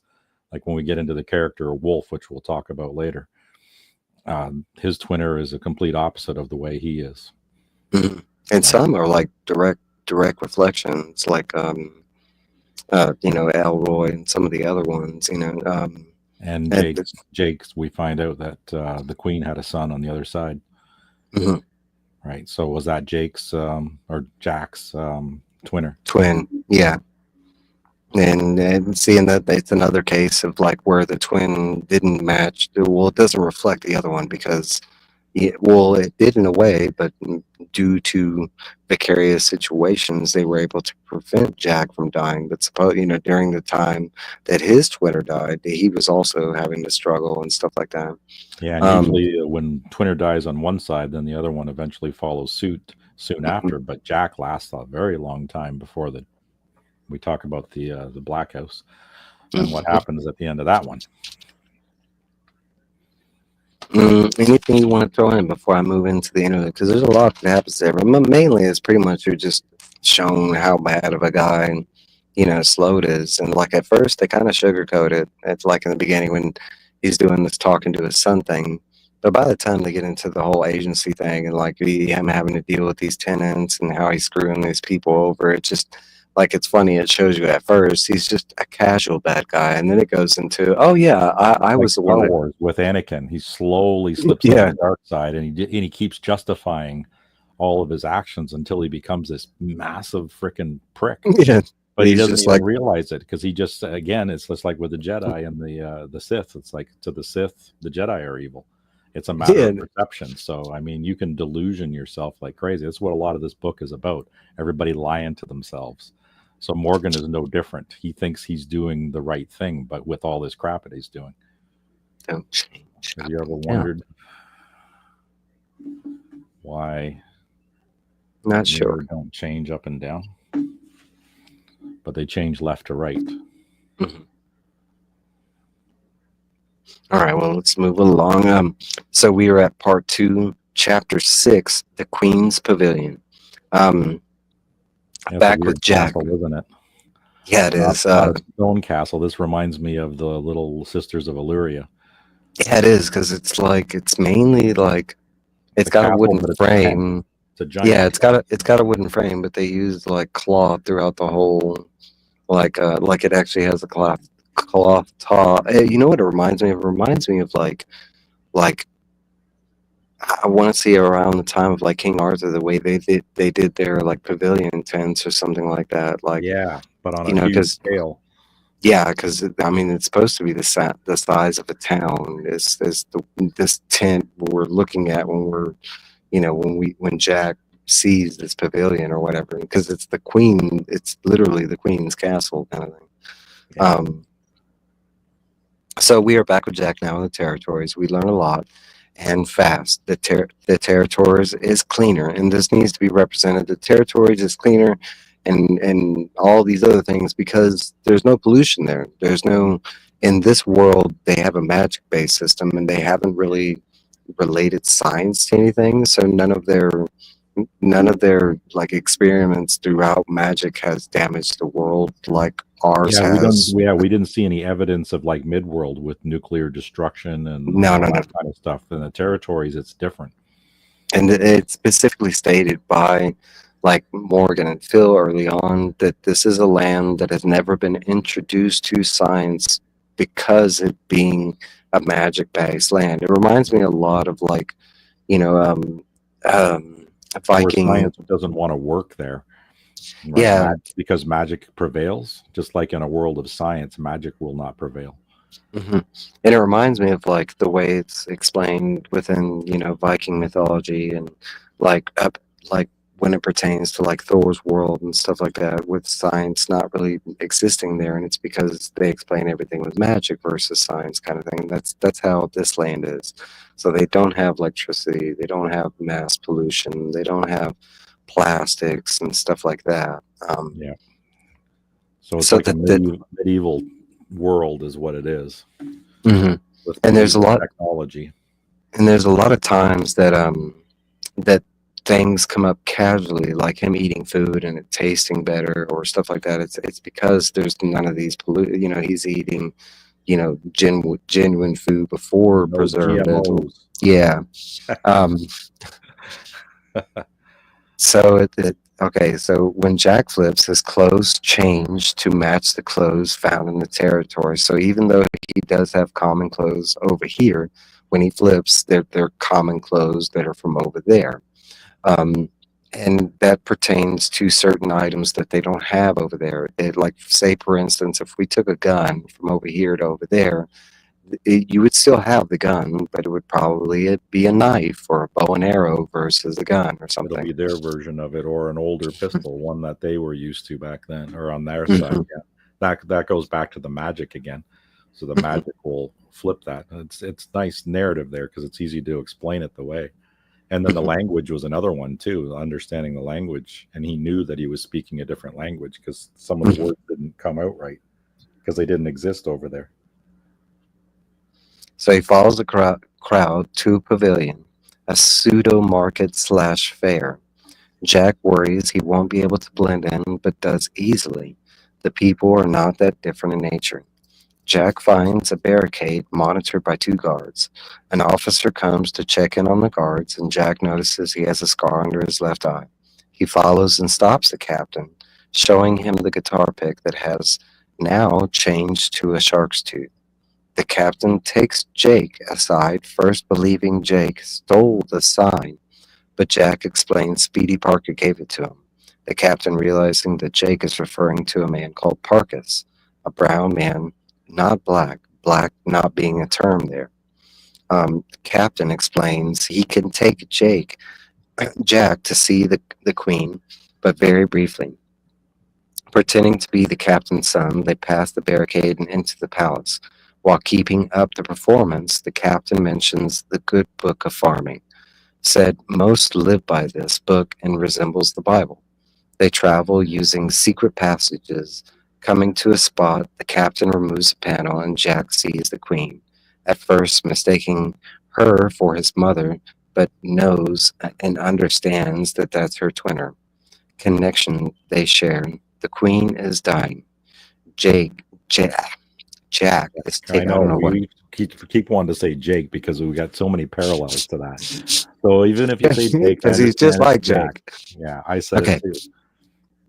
Jack is taken away. The moment brief. The captain asks Jack if he was sent to save her, and Jack answers yes. Jack asks why they haven't just taken over, and currently the queen is protected by the captain and his men. The captain explains he cannot guide or tell Jack anything or use besides just sending him west. Told he needs to leave before Morgan comes, and he is expected extremely soon. Um, a couple other things I need to clarify that I kind of brushed over, but like there's a lot of like when Jack sees, his the queen and he sees his mom. There's these moments of clarity that come over Jack where like it's not something that needs to be told that hey, this is your mom's twinner. It's like this amount of clarity that comes over him that's kind of like it's happened This before is kind of real. thing, like Yeah. deja vu, like those types of clarity like like he sees her in this moment and like he thinks of his mom and then instantly knows that this is the queen of this land. All this information kind of like floods into him. Like he kind of knows all the stuff and forgot it or, something like that. There is a direct reference to that in the book because it's the way his parents raised him when he was growing up because he would daydream going over to the territories himself. He would come back and tell these lavish stories and they were like, you're just imagining things. You're daydreaming. Now, Phil, knowing he was actually traveling to the territories, but his mom just Yeah, and he didn't couldn't know, say kind of thing. anything. Yeah. Yeah. So this all kind of like, and as you're reading it, it does come up as a sense of like, oh, Jake is just finding this out. But if you like pre deeper in, Jake already knows this because he's been here before, kind of thing. He just didn't. And as this is going on, he's kind of making connections between the daydreams and him actually being And here. knowing that this is an actual real event and it wasn't just a dream that he had as a young kid. Now that he's older, it's really clicking in his head that this is real. And he needed to come see her and he needed to see all that firsthand to know that this is real. So then the quest is it's no small thing that they're asking him to do. But it's to save his mother and it's to save this woman too, which is also his mother. Hmm. So, question related to this one. We get another moment of secrecy from the captain. Why withhold information? And this time, it's not a person that's a part of the plan. Because we do know that certain people are a part of the plan that are sending Jake on this journey. And this is just a good Samaritan that's along the way that just happens to know things that if someone comes across him, they'd help him. But he is not foretold this plan that Jack is on. So why the secrecy? Because there is this huge moment with the captain where he's like, I can't tell you anything past like sending you west, and you need to find this talisman and save the queen, and that's all the information. I mean, you're talking about there's some good information that the captain could have given this boy, especially just about the forest that he's about to Yeah, about encounter. the whole world, and why not tell him all that information? And Yeah. we know that there's a couple of factions going on, and he's quickly losing control of whatever. Yeah, because they have their military force there, and there's Morgan has implanted all of his men, and I guess they Mhm. outnumber The captains. his people. So I mean, they're close to the queen, but they're outnumbered and badly. Mhm. So he's And got to it's be careful of how much information, because he's probably thinking like, okay, what if this kid fails and I give him too much information? He's going to out him and his people too. He's got trust issues going on, obviously, because I like you could said go. right there at the beginning, it said, he saw the shark's tooth. Did this kid steal it? Why did they Yeah. send a damn kid to do a man's job? Like, why? Yeah, and he instantly does think he's a spy kind of thing, working for the other side that's trying to But take out the queen. here's a question for you, because other people later on see Jack on that side and they know what the queen's son looked like. Why didn't the captain recognize this kid immediately as the queen's son? He knows that he's dead, but everybody else recognized him and said, "Holy shit, this is the queen's son," and they treated him like royalty. Why didn't the captain know that? I want to say it's a relation because he was there with her son. Like you had to have known, or assumption, but you have to assume that the captain had been in service for quite a while and he would have known that the son officially died. Seeing Jack, like maybe that was part of like the gimmickry that the captain puts him through in the beginning because it's part of like, well, you Yeah, can't be this guy, you have to he be. can't be the son. He's dead, but you look exactly like him. It's also How the hell something are you that's alive? It's also something that's not stated in the book whether the territories know about Earth. There are some characters that do know that people are able to travel, like we do know that Wolf knows about this later on. But Yeah, I'm not sure if like 100% of the territories know that they can travel and that there's like a reflected world next to them. I think this is kind of like caveat between certain people. I don't even know if the Queen knows this because we don't get a lot of information from the Queen kind of thing. Um, until the end. Correct. But I want to say this has some relation into like why he acts the way when he does when he meets Jack, especially not being a part of the plan. Because like, if you were working for the Queen and around and, maybe 10 years, it's not that long. So like, and especially we do know their daytimes are a lot quicker than our daytimes kind of thing. Yeah, it's like their whole So world is that much smaller, because you travel just a short distance in the territories, and it's a long way on our side. mhm. So I want to say it's something in relation to that, like where the captain knew that this couldn't be that kid kind of thing. I don't know. There is some questions there because you are right. There's a lot of people that instantly know that he looks like, this queen's deceased son kind of thing, um, and treat him differently kind of thing. There's also another thing that doesn't come up in relation yet, but we do find out that the territories like rely heavy on smells, and this comes up later on, and it's something that Jack doesn't take in hand because at this point it's only come up briefly, but it's something that he's going to continually do. But he has scripted stories when he's asked stuff about him or what he's doing, and this isn't just in the territories. This is in the world too, for good reason on both ends. But it's not something that Jack takes in effect at first.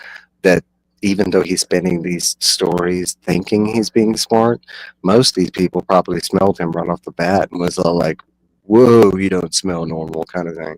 You're Like, right. Yeah.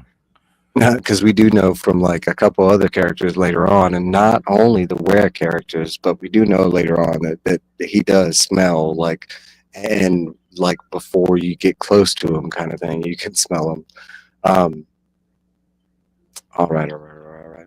Another thing I'd like to touch on is that I remember reading this the first time and coming across, and I was already experience with the Dark Tower and the Good Book and the man Jesus and all that. But we get this iteration with the Good Book of Farming and the Territories version of their Bible. I thought this was a unique spin on like their version of religion because it's not exactly like they're praying to a god, or we don't exactly know that.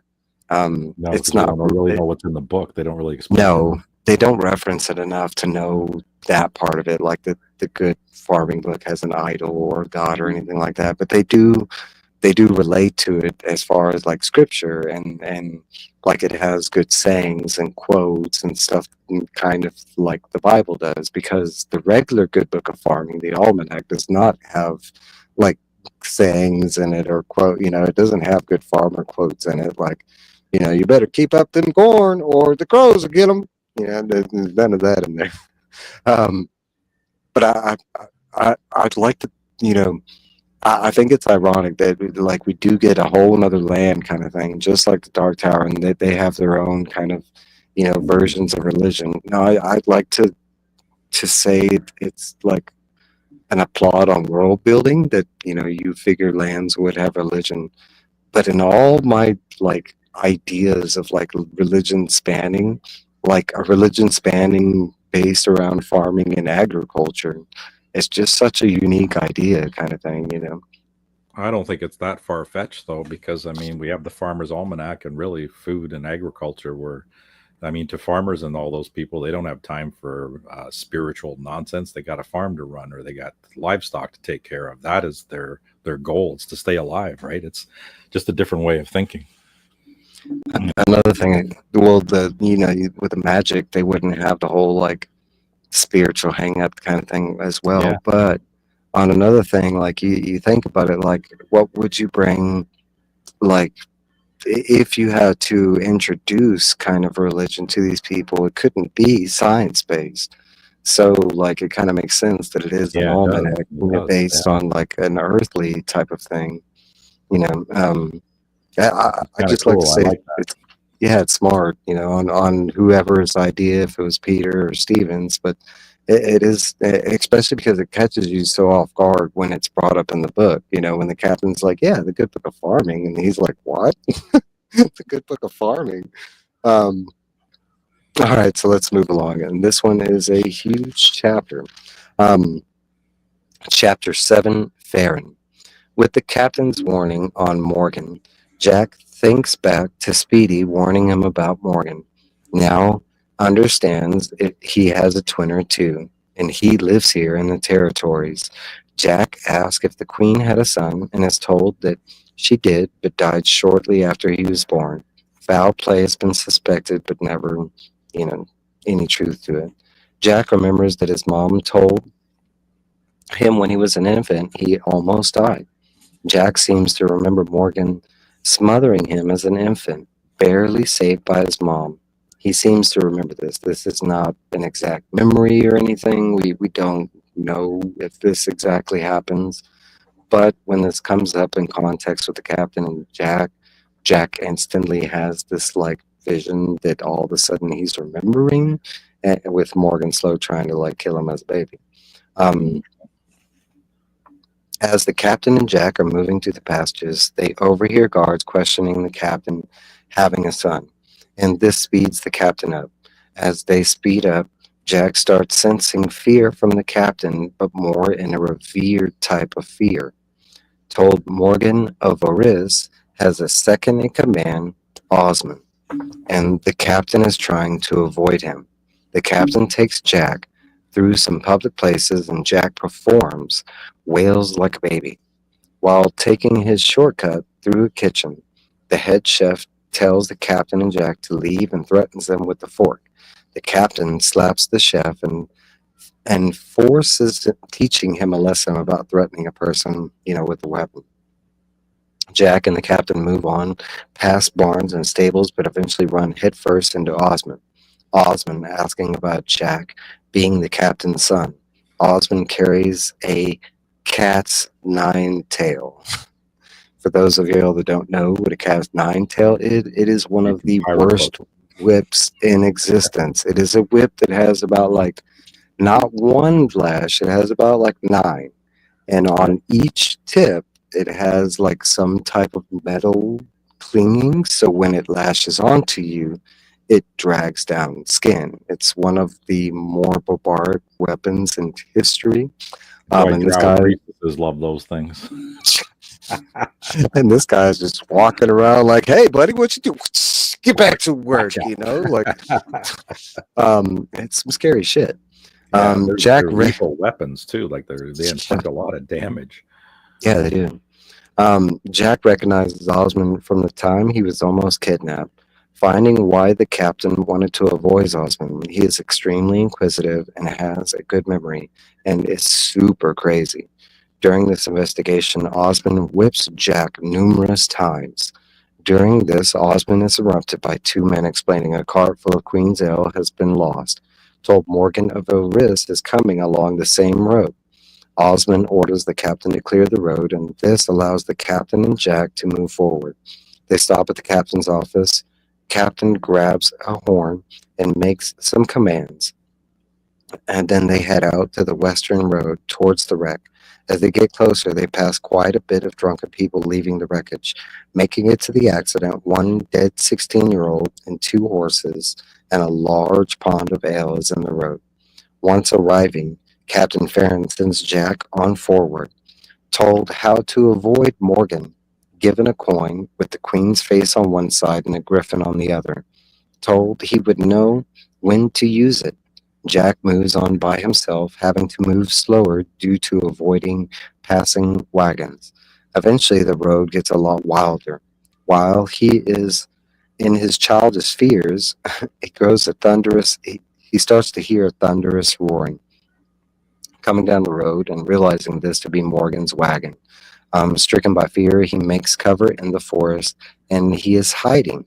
As he is hiding, the forest comes alive and literally starts to try to eat him. He has to fight for his life, fighting off the plants, and eventually, like last second kind of thing, eventually drinks Speedy's juice and flips back to the U.S., not knowing where he is, but finding a shed and bunkers down. He debates whether his journey into the territories was a dream, but evidence from the plant attack is there. The coin now changing to a silver dollar. He cries himself to sleep with thoughts of being homesick and loneliness. And that's where this chapter leaves off. And I got a couple questions. And there is a lot that happened in that one. The whole forest coming alive thing, it happened so quick, but it's like so out of character. And you find out how deadly the territories are. Like one of those things that the captain should have mentioned this booger. I think so. Yeah, because he told him to go into the woods, but you You'll be think fine. you're right. You think he would have mentioned something about the woods coming alive, you know? Or give him some kind of weapon or something. Yeah, these plants are going to try to kill him. And not just like one plant or one type of plant. That was like the whole goddamn forest. Like the grass was after him and shit. Yeah. Like, damn. All right. So we get very little information from this chapter, but it's a massive chapter.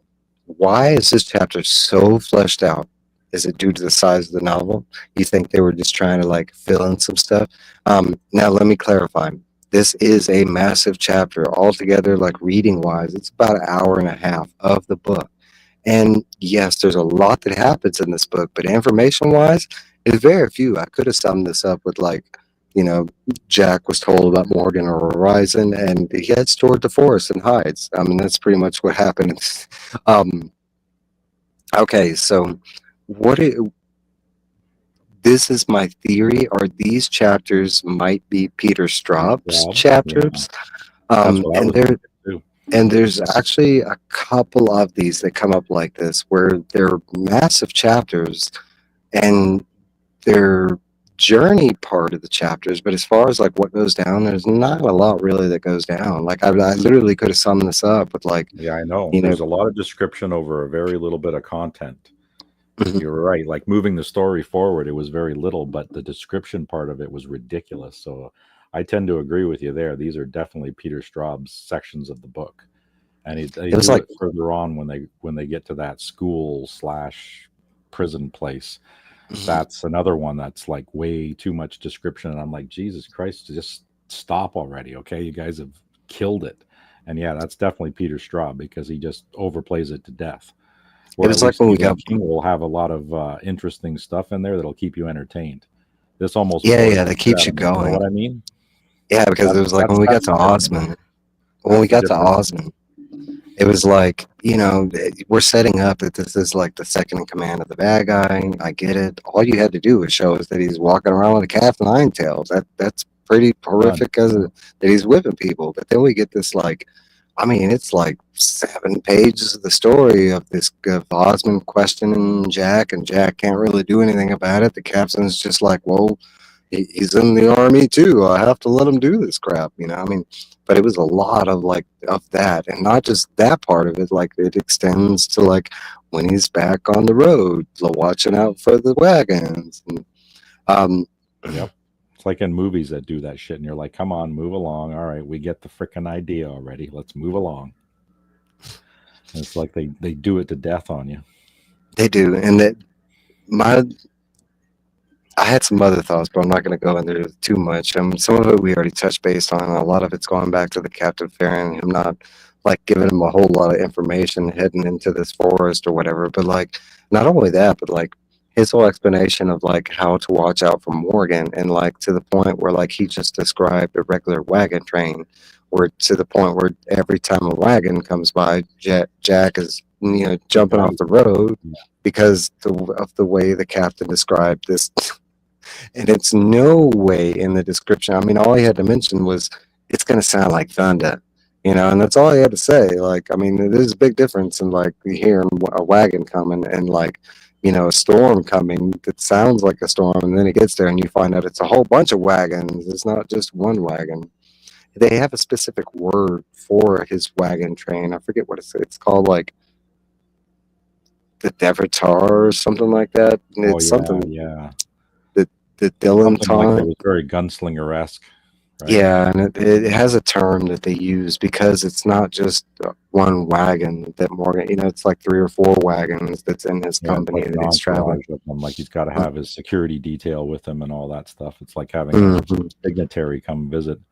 He's got to have all his aides and his people and his security personnel with him, and they're Yeah, all traveling very, very quickly because time is money, baby. So they got to move I, w- fast. I will like to add that I thought it really weird that we're following like a main bad guy and then we're told that he has a second in command, and the second in command is not with him. Like, that the second in command was already like predated him there and was like, I guess, waiting for him. But like the way he's traveling around, you'd imagine like Osmond being with Morgan, especially because it's like his main detail. Like in almost all the plans that Jake reflects on, like the kidnapping, Osmond was there along with Yeah, Morgan, along yeah. I'm along with thinking of Osmond Elroy. more like Martin Blackcloak there, the man in Yeah, he black. pretty much is. Him and I mean both Elroy. That they're kind of like the two, or you could say they're like Walter or something like that if you put them Yeah, together. their version of Walter, right? Because they have the same Hmm. kind of darkness about them. So Yeah. chapter 8, the Oatley Tunnel. Now we jump 6 days later. Jake has not flipped back due to listening to Speedy's warnings and having lost a lot of the juice. Now in New York, almost to Buffalo, heading to Oatley, eventually running into a traveling salesman, hitches a ride. Salesman asks Jack his story, which is scripted. This is where this will continue, and at this time, he already has 2 scripted stories that he has the option of giving people. Um, Going to live with an aunt in Oatley. Dad died. Mom is dying. Sister is in college. Mom gave him bus money, but due to the hard times, Jack is hitching. Adds to the script on the fly if needed. Salesman believes the story, drops him off with a warning about Oatley being a backwater type of town. Jack travels on, comes to a fork. Choices is the mill road that leads to a massive tunnel, and he eventually chooses that route. The other one is kind of like just a road that leads to nowhere, or it looks to lead to nowhere. Um, Having to travel in pitch black through the tunnel, Jack makes it halfway, then feels a presence. At first, I want to clarify that it's a sped up version of this, but it's like sounds he hears at first, then he hears like different sounds. At first, it's like a person, and it sounds like an animal. But overall, it's like he feels a presence with him as he's in the tunnel, kind of thing. At one point, maybe a dog, maybe a drunk. He makes it out of the tunnel and is almost hit by a car, and he makes it to Oatley. Oatley, a very small, depressed town. Short backstory about how the town once was and how it kind of went this way. Jack, disappointed, hoping to, he's hoping too tired for food. Meeting some hostility, Jack eventually finds a bar with a help wanted sign and heads in. And to clarify, the reason he's even stopping in at this town is because he's very low on money and he's hoping to work for some money and then leave the town, kind of thing. My question for this chapter is, what was in the tunnel? Now, there is a definite answer to this, but there might not be. There's a lot of context clues that we get from some other chapters, and we kind of maybe know what was in the tunnel. But I want to ask, what were your thoughts on what was with Jack in the tunnel? Yeah, until I knew later on, but my first instinct, it was some kind of supernatural creature, and again, I'm thinking it was the werewolf or the twinner of wolf, the bad werewolf. That was my first thoughts of what was following him in that tunnel, because it seemed like it was bestial and then it changed. It is First person, so I thought of some kind of were creature. in context clues in the book. It's supposed to be Elroy, who is the goat. He's a were goat. Were goat. Yeah. It's supposed to be, but okay, that's the way we get the context clues, like from coming up chapters. Okay, but during this time, there's some issues with it, because when Elroy changes, he goes straight to the goat. Like the hooves come out immediately. That's like one of the first things that are seen. In the tunnel is a little different. I would say the human side lines up with what we know about Elroy later on, because he smells like a drunken wino kind of thing, and he's hanging out in a bar. Okay, so that lines up. But the other side is like, it's more sounds like a wolf kind of thing. And like you mentioned before, okay, this is hinted at that it's supposed to be Elroy. It's never like fleshed out that it is. I want to go back to your theory about the wolf, and maybe not necessarily Wolf himself, but his twinner or something like that. But I want to say it had good intentions and not bad. Okay. Yeah, otherwise, why didn't it just get him? Yeah, exactly. And that's kind of one of the biggest questions. I mean, not only that, but you didn't even physically have to attack him. You kind of could have just like knocked him over and he would have been hit by a car, kind of thing. Because we find out that happened too. Yeah, and we find out that he almost gets hit by a car coming out of the tunnel, which he thinks is a supernatural thing, until he realizes it's just headlights coming straight for him. Hey, Tina, thanks for stopping by. No, but I had after the content, I mean, because if it was an evil presence and stuff like that, unless it had specific instructions not to harm him, which I can't imagine Morgan would have been like, don't harm him until he gets to this place. Like, why? Like, I mean, the second Morgan finds out Jack knows about the territories, he instantly wants to kill him. So I'm pretty sure if Morgan or Riss knew that Jack was here, it would have been the same get-go, which kind of paints the question: why is Elroy why is any evil entity following Jack at this point? I mean, to the book's knowledge, none of the evilness of the book knows Jack is even on the journey. I'm like, what he's going for, what he's because I mean, presently Morgan has not made it to New Hampshire, and he's in flight to New Hampshire, but he's not there yet, so he doesn't know Jack's not there. Like, but I mean, it paints the question, like, how does the bad element know to follow Jack at this point? Like, how does it even know that it's... The only thing I can say about that is, we know with the Wheel of Ka, right? And there's the opposites. There's always the polar opposites of everything. So if the white and the good has the precog, so does the bad side. They have their own precogs as well. So the dark side knows something's going on and they're following their designated path, just like the white is, because you got to have that balance, right? Equal and opposite balance, just like with the Jedi, right? And the Sith. So this world has the same rules. I'll give you that. I'll give you that. It I makes like sense. that too. Anyway, it Yeah, fits. I like that too. Yeah, it fits. Especially with King, we do know that those oppositions do play major roles and kind of thing. So we're going to touch base with the last chapter because we're running out of time. I thought we were going to get a little further, but hey, I'm fine with this. Sorry. All Go right. ahead. Chapter 9, Jack and the Pitcher Plant. What a horrible place to leave at. We jump ahead 60 hours, and this, bear with me, this is one of those places that it flips around a lot. So we jump ahead 60 hours, and Jack is in the storeroom of the old lead tap and wants to run away. We learn pretty quickly that Jack is extremely scared. We meet Laurie, the bar owner's wife, Smokey Updike. And that's the owner, is Smokey Updike. She's looking for Jack work as they work a busy night. Smokey has taken Jack prisoner. Jack makes a mistake, and we learn how violent Smokey is, smacking Jack for a simple mistake. We learn Jack was tricked into slavery. During the night, Jack meets a man. During that night, Jack meets a man that looks like Randall Scott. And Jack starts thinking back to Osmond. Okay, at this time, like he's not necessarily thinking he looks like he's kind of saying that his name is Randall Scott, and it's just because this guy looks like the famous person Randall Scott, and that he doesn't know his name, kind of thing. Um, Thinking back to Osmond, another scene where Smokey hurts Jack. Explanation on the business of the bar. Smokey strikes Lori, and Jack notices she likes it. During the night, Jack checks his pack hidden in the storeroom. We go back 2 days when Jack walked into the bar, not knowing it was a bar. Tells he says the help wanted sign and was hoping to exchange for food.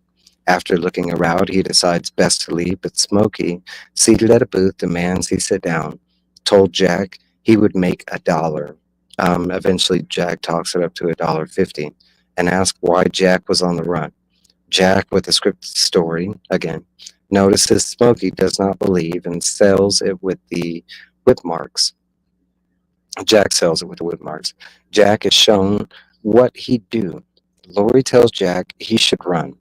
Jack takes it as a joke, given 2 burgers and a drink, and then Jack starts the night's work.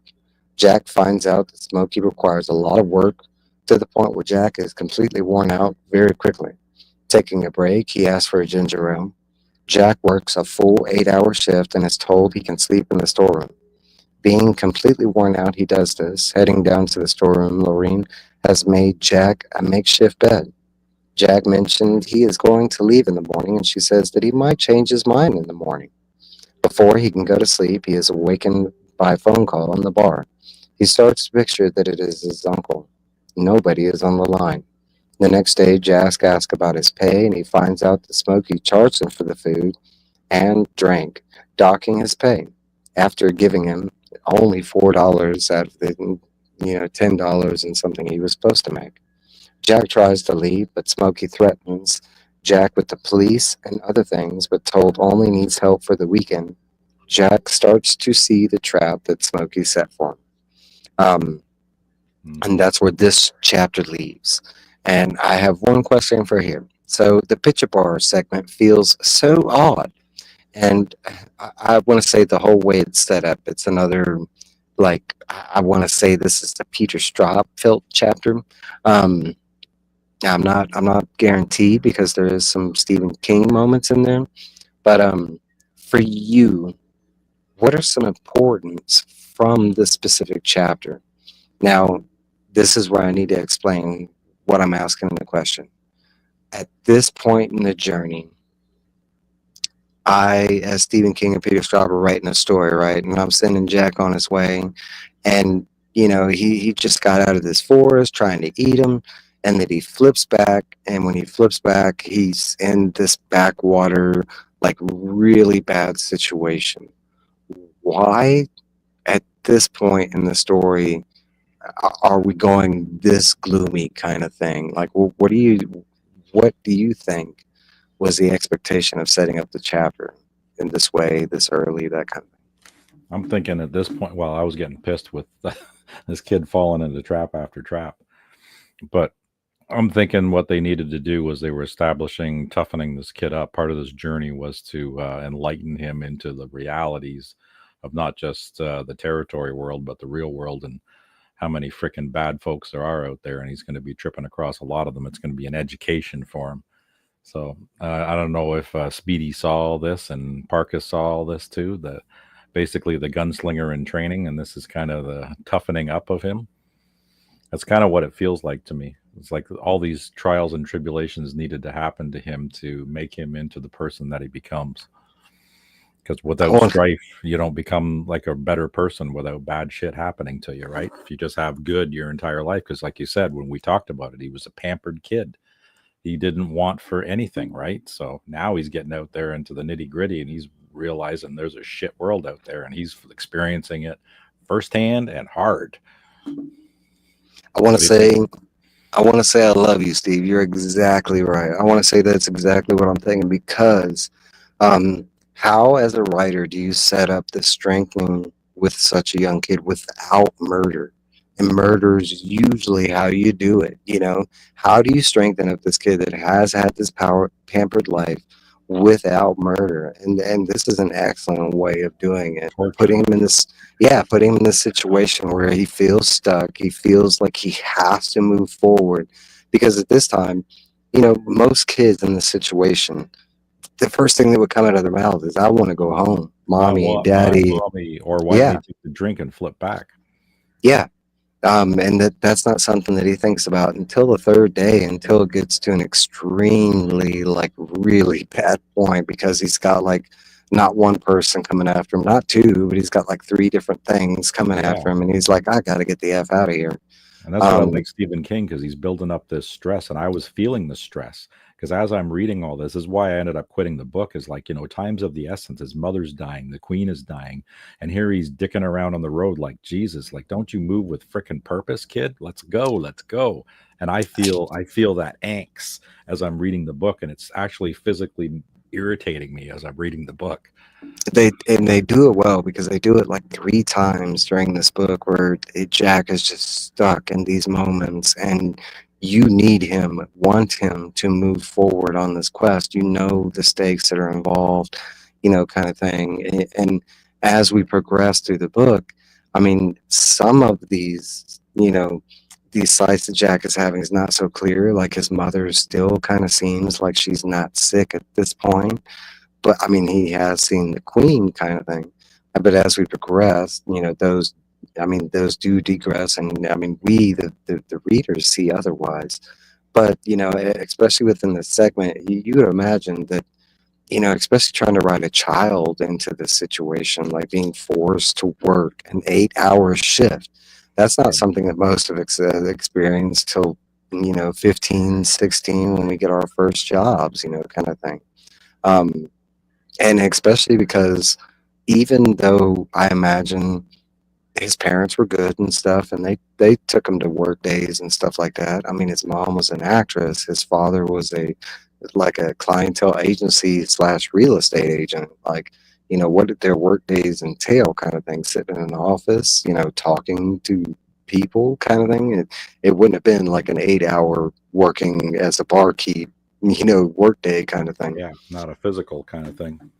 I want to say this is one of the, like, I mean, you're talking about the stress and anxiety that comes up in this chapter with Jack stuck here in the situation, and the writer just gives you these good reasons on why. I mean, there's a couple times where I'm just like, get out of there, just drink the juice. What do you do? But then it's like, as soon as you come up with these questions, the writer is right behind there, explaining, well, if I flip right now, what am I going to flip to?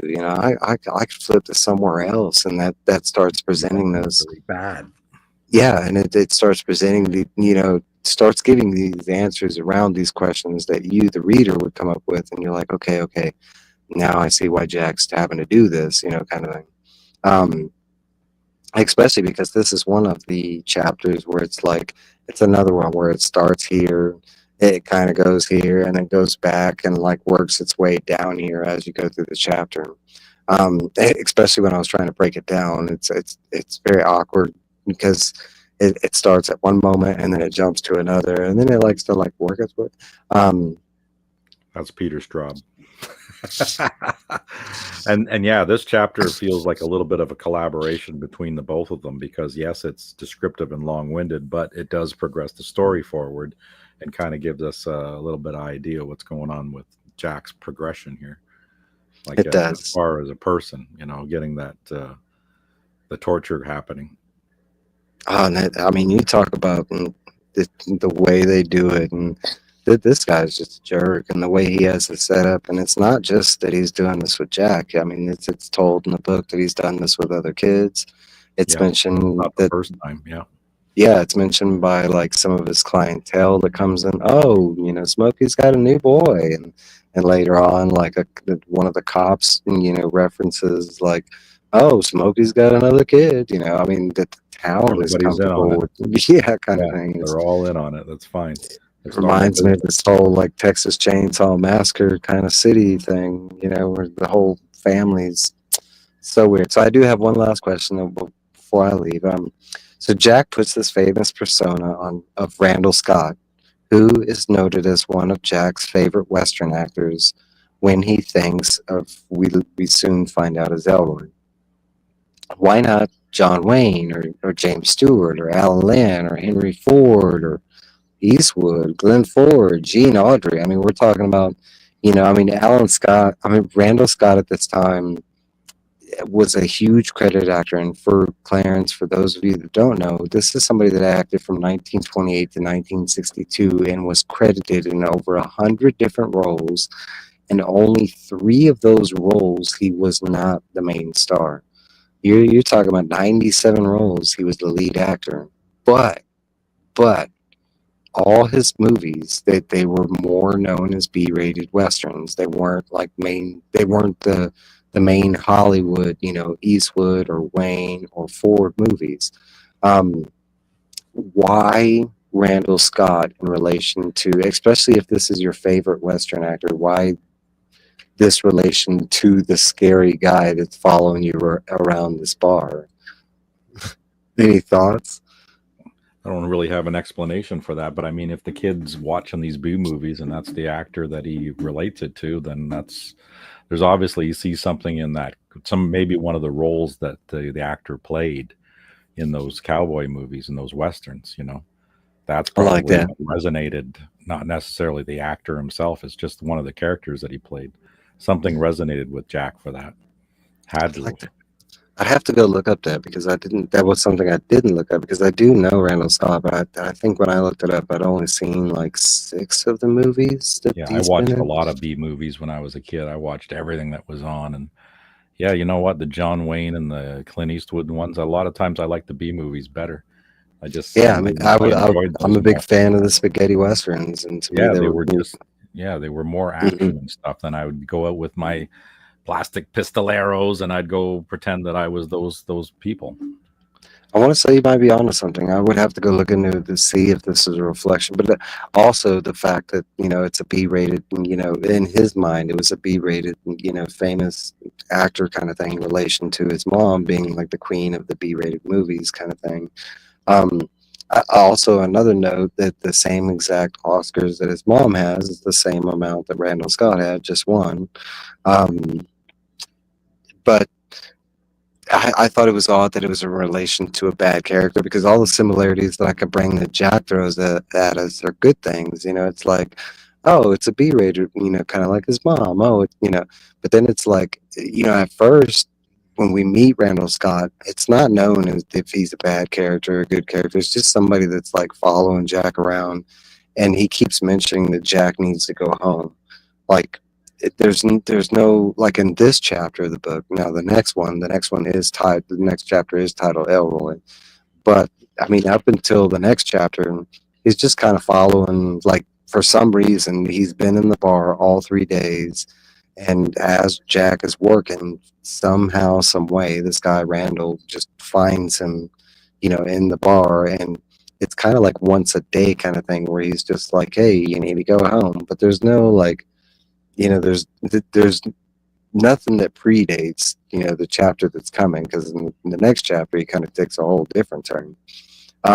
So maybe it's in relation like that. Maybe it's because at first, like he's not really doing anything, and maybe it's just the Randall Scott off of his appearance kind of thing, because Elroy isn't described as an ugly type of guy until he changes. Yeah, it's just a physical thing. You almost reminded me of the character, the Weed Eater, and Tull. He's just always hanging around the bar. All the time, right? Yeah, Yeah, and that's kind of how this guy, like, because he kind of comes off that, eh?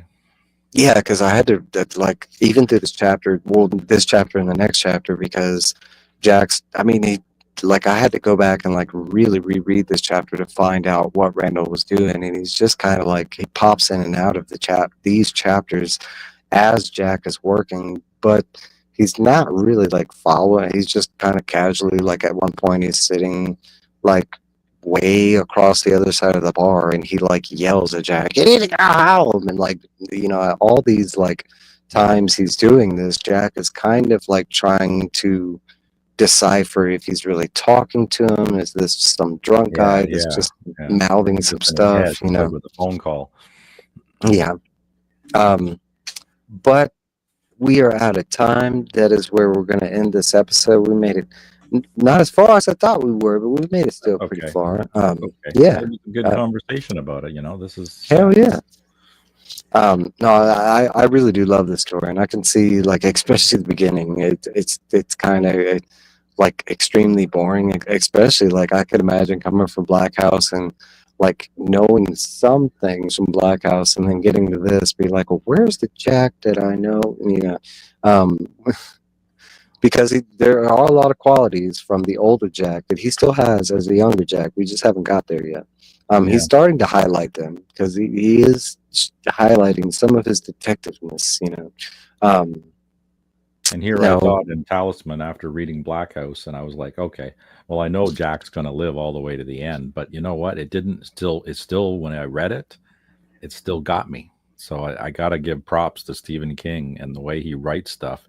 Even though I know the kid's going to make it all the way through the book, there were times in there that were really, it was stressful. I was actually feeling the physical stress from reading the story and going, holy shit, I can't believe he got me, even though I know it's all going to turn out fine. Like him getting whipped, but I mean, okay, so this is something that I didn't touch on, but it's something that's kind of casually touched base on in King books, but like sometimes the injuries are said to be massive injuries, but like the characters kind of just walk them off, because like, I don't know about you, like, I mean, I've never actually seen somebody whip another person in real life, but I've seen the injuries, and I know like the effects and how it would feel, and it's not something that a normal kid would be able to walk off, kind of thing. Maybe a traction for a month. No, and then we're talking about a cat-9's whip, I mean, and it's not just a regular whip that he got whipped by. They got those metal barbs on the end that just kind of dig into you like freaking barbed wire. What's up, Anthony? Thanks for stopping by. Hey. No, but I want to say there's a bunch of those moments, like that part. That, I mean, it's so gripping when I was trying to, like, as you're reading, you're like, how is he going to get out of the situation with this dude just whipping him down to the ground? Where, and if it wasn't for the wagon busting over, the white, intervening, yeah, he probably would have died right there. Yeah. And then we go into the forest scene, and we got the forest trying to eat him. And you talk about like something scary as hell, like, where it's not like a plant that's carnivorous. No, it's like trees, like every plant that you just stumbled in is trying to get you. Like, I mean, there's some scary situation. We haven't even got. I mean, you talk about the tunnel situation. But that stuff, the plants, I think that's straight up magic right there. Because I mean, there's priests, there's just certain spells in the Dungeons and Dragons that perform that same thing. So to me, that's something along those lines, and that's probably why the captain didn't warn him of anything, because he doesn't know about, like, magic can happen anywhere. So, well, maybe it's not something that naturally happened, but it's something that, like, Morgan or Yeah, something or like. just a residual magical effect that was just in that area, and maybe they didn't even know about it. Mhm. I could go with that because we do know magic exists, and I mean, even though it isn't foremost, like you might not think it's there. I mean, it's there. Yeah, and But we they don't start. explain the functionality of it, whether you need because we just saw them use items that had the magical ability. We didn't really, I think, see anybody who could actually perform spells and were casting stuff. We don't know if there's wild magic and what has happened to this world, because they could have had a magical apocalypse, kind of like with the in Dungeons and Dragons in the Forgotten Realms world, where they had the two worlds collided with each other, Torel and the other world, and then they had Yeah, magic just ran wild, everything went crazy.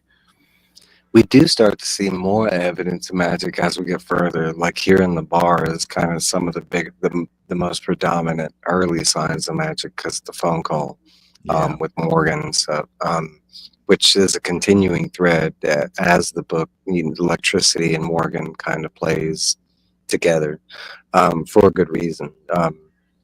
But like I want to say, like even though it's not explained, I want to give it into that could be the explanation on a lot of those moments where there's not clarity, like this carnivorous forest. Maybe it's exactly like you said, it's either some magic that was left behind, a trap from Morgan, but of magical, nature kind of thing. That I, I feel like that fits a lot more versus the Captain Fair and just sending this boy out there and being like, I mean, because especially after he finds out he's not from this land, he knows he's not from that world. You think that would be something that would be like easily explained, like, hey, like when you go into the forest, oh yeah, we there's set a trap around the entire woods so nothing can approach the castle without getting eaten by the woods yeah. themselves. Like, I mean, we can't be so predominant to think it's just for Jack. I'm sure that whole spell was laid to keep people out of there. I So mean, I want Morgan to, went so yeah, I want to far as imagine it's like that. Like yeah, it's just not something you're physically, or you know, really thinking about. Maybe that. I mean, because I do know that a lot of the magic in this book is very loosely explained, especially as we go forward. Like once we start getting into the magical items and stuff like that, it's really like, okay, so how do these things become magical? yeah. Like, how are they created in the first place? And again, how the laws of magic work. Yeah, We it's don't know. never We don't know any of that. now, and it's never. And I like it like that, especially in a fantasy Yeah, world. And I just need to know that magic exists, and hey, I'm good. I don't need to know why it's does what it does. I mean, just yeah. the Because we fact that never it's saw there. anybody that was specifically like a wizard or anything that created this stuff, and like again, using those somatic or physical components. No, we don't. And then I actually have a couple questions related to the territories as far as what we don't see, what we do see, some things coming up. One of my a heavy question I have, because there's a lot of talk coming up politically wise, as we go forward through the book, and we find out that there is a dilemma when it comes to like the poor people of the territories versus royalty, and political being a major part of the dilemma kind of thing. But we'll Yeah, get there in the next episode. But yes, Steve, we will. I want to thank you. This was a fantastic conversation. I've really been looking forward to I love the Talisman. And you taking this first trip into the Talisman, especially kind of already doing Black House and having to go back. Um, but yes, and we have more to touch base on. But thank you so much for being here. It's been a fantastic conversation. I want to thank Absolutely. everybody that stopped by. Phil, Tina, Trev, Bethany, Kenneth. Who else we got? Naman. Uh, Yep. I can't forget Brother Naman. He's actually in the TED. I think that's it. But guys, I will let y'all go. I will see y'all in 2 weeks when we touch base back with the Talisman. And I think, bye, man. See ya.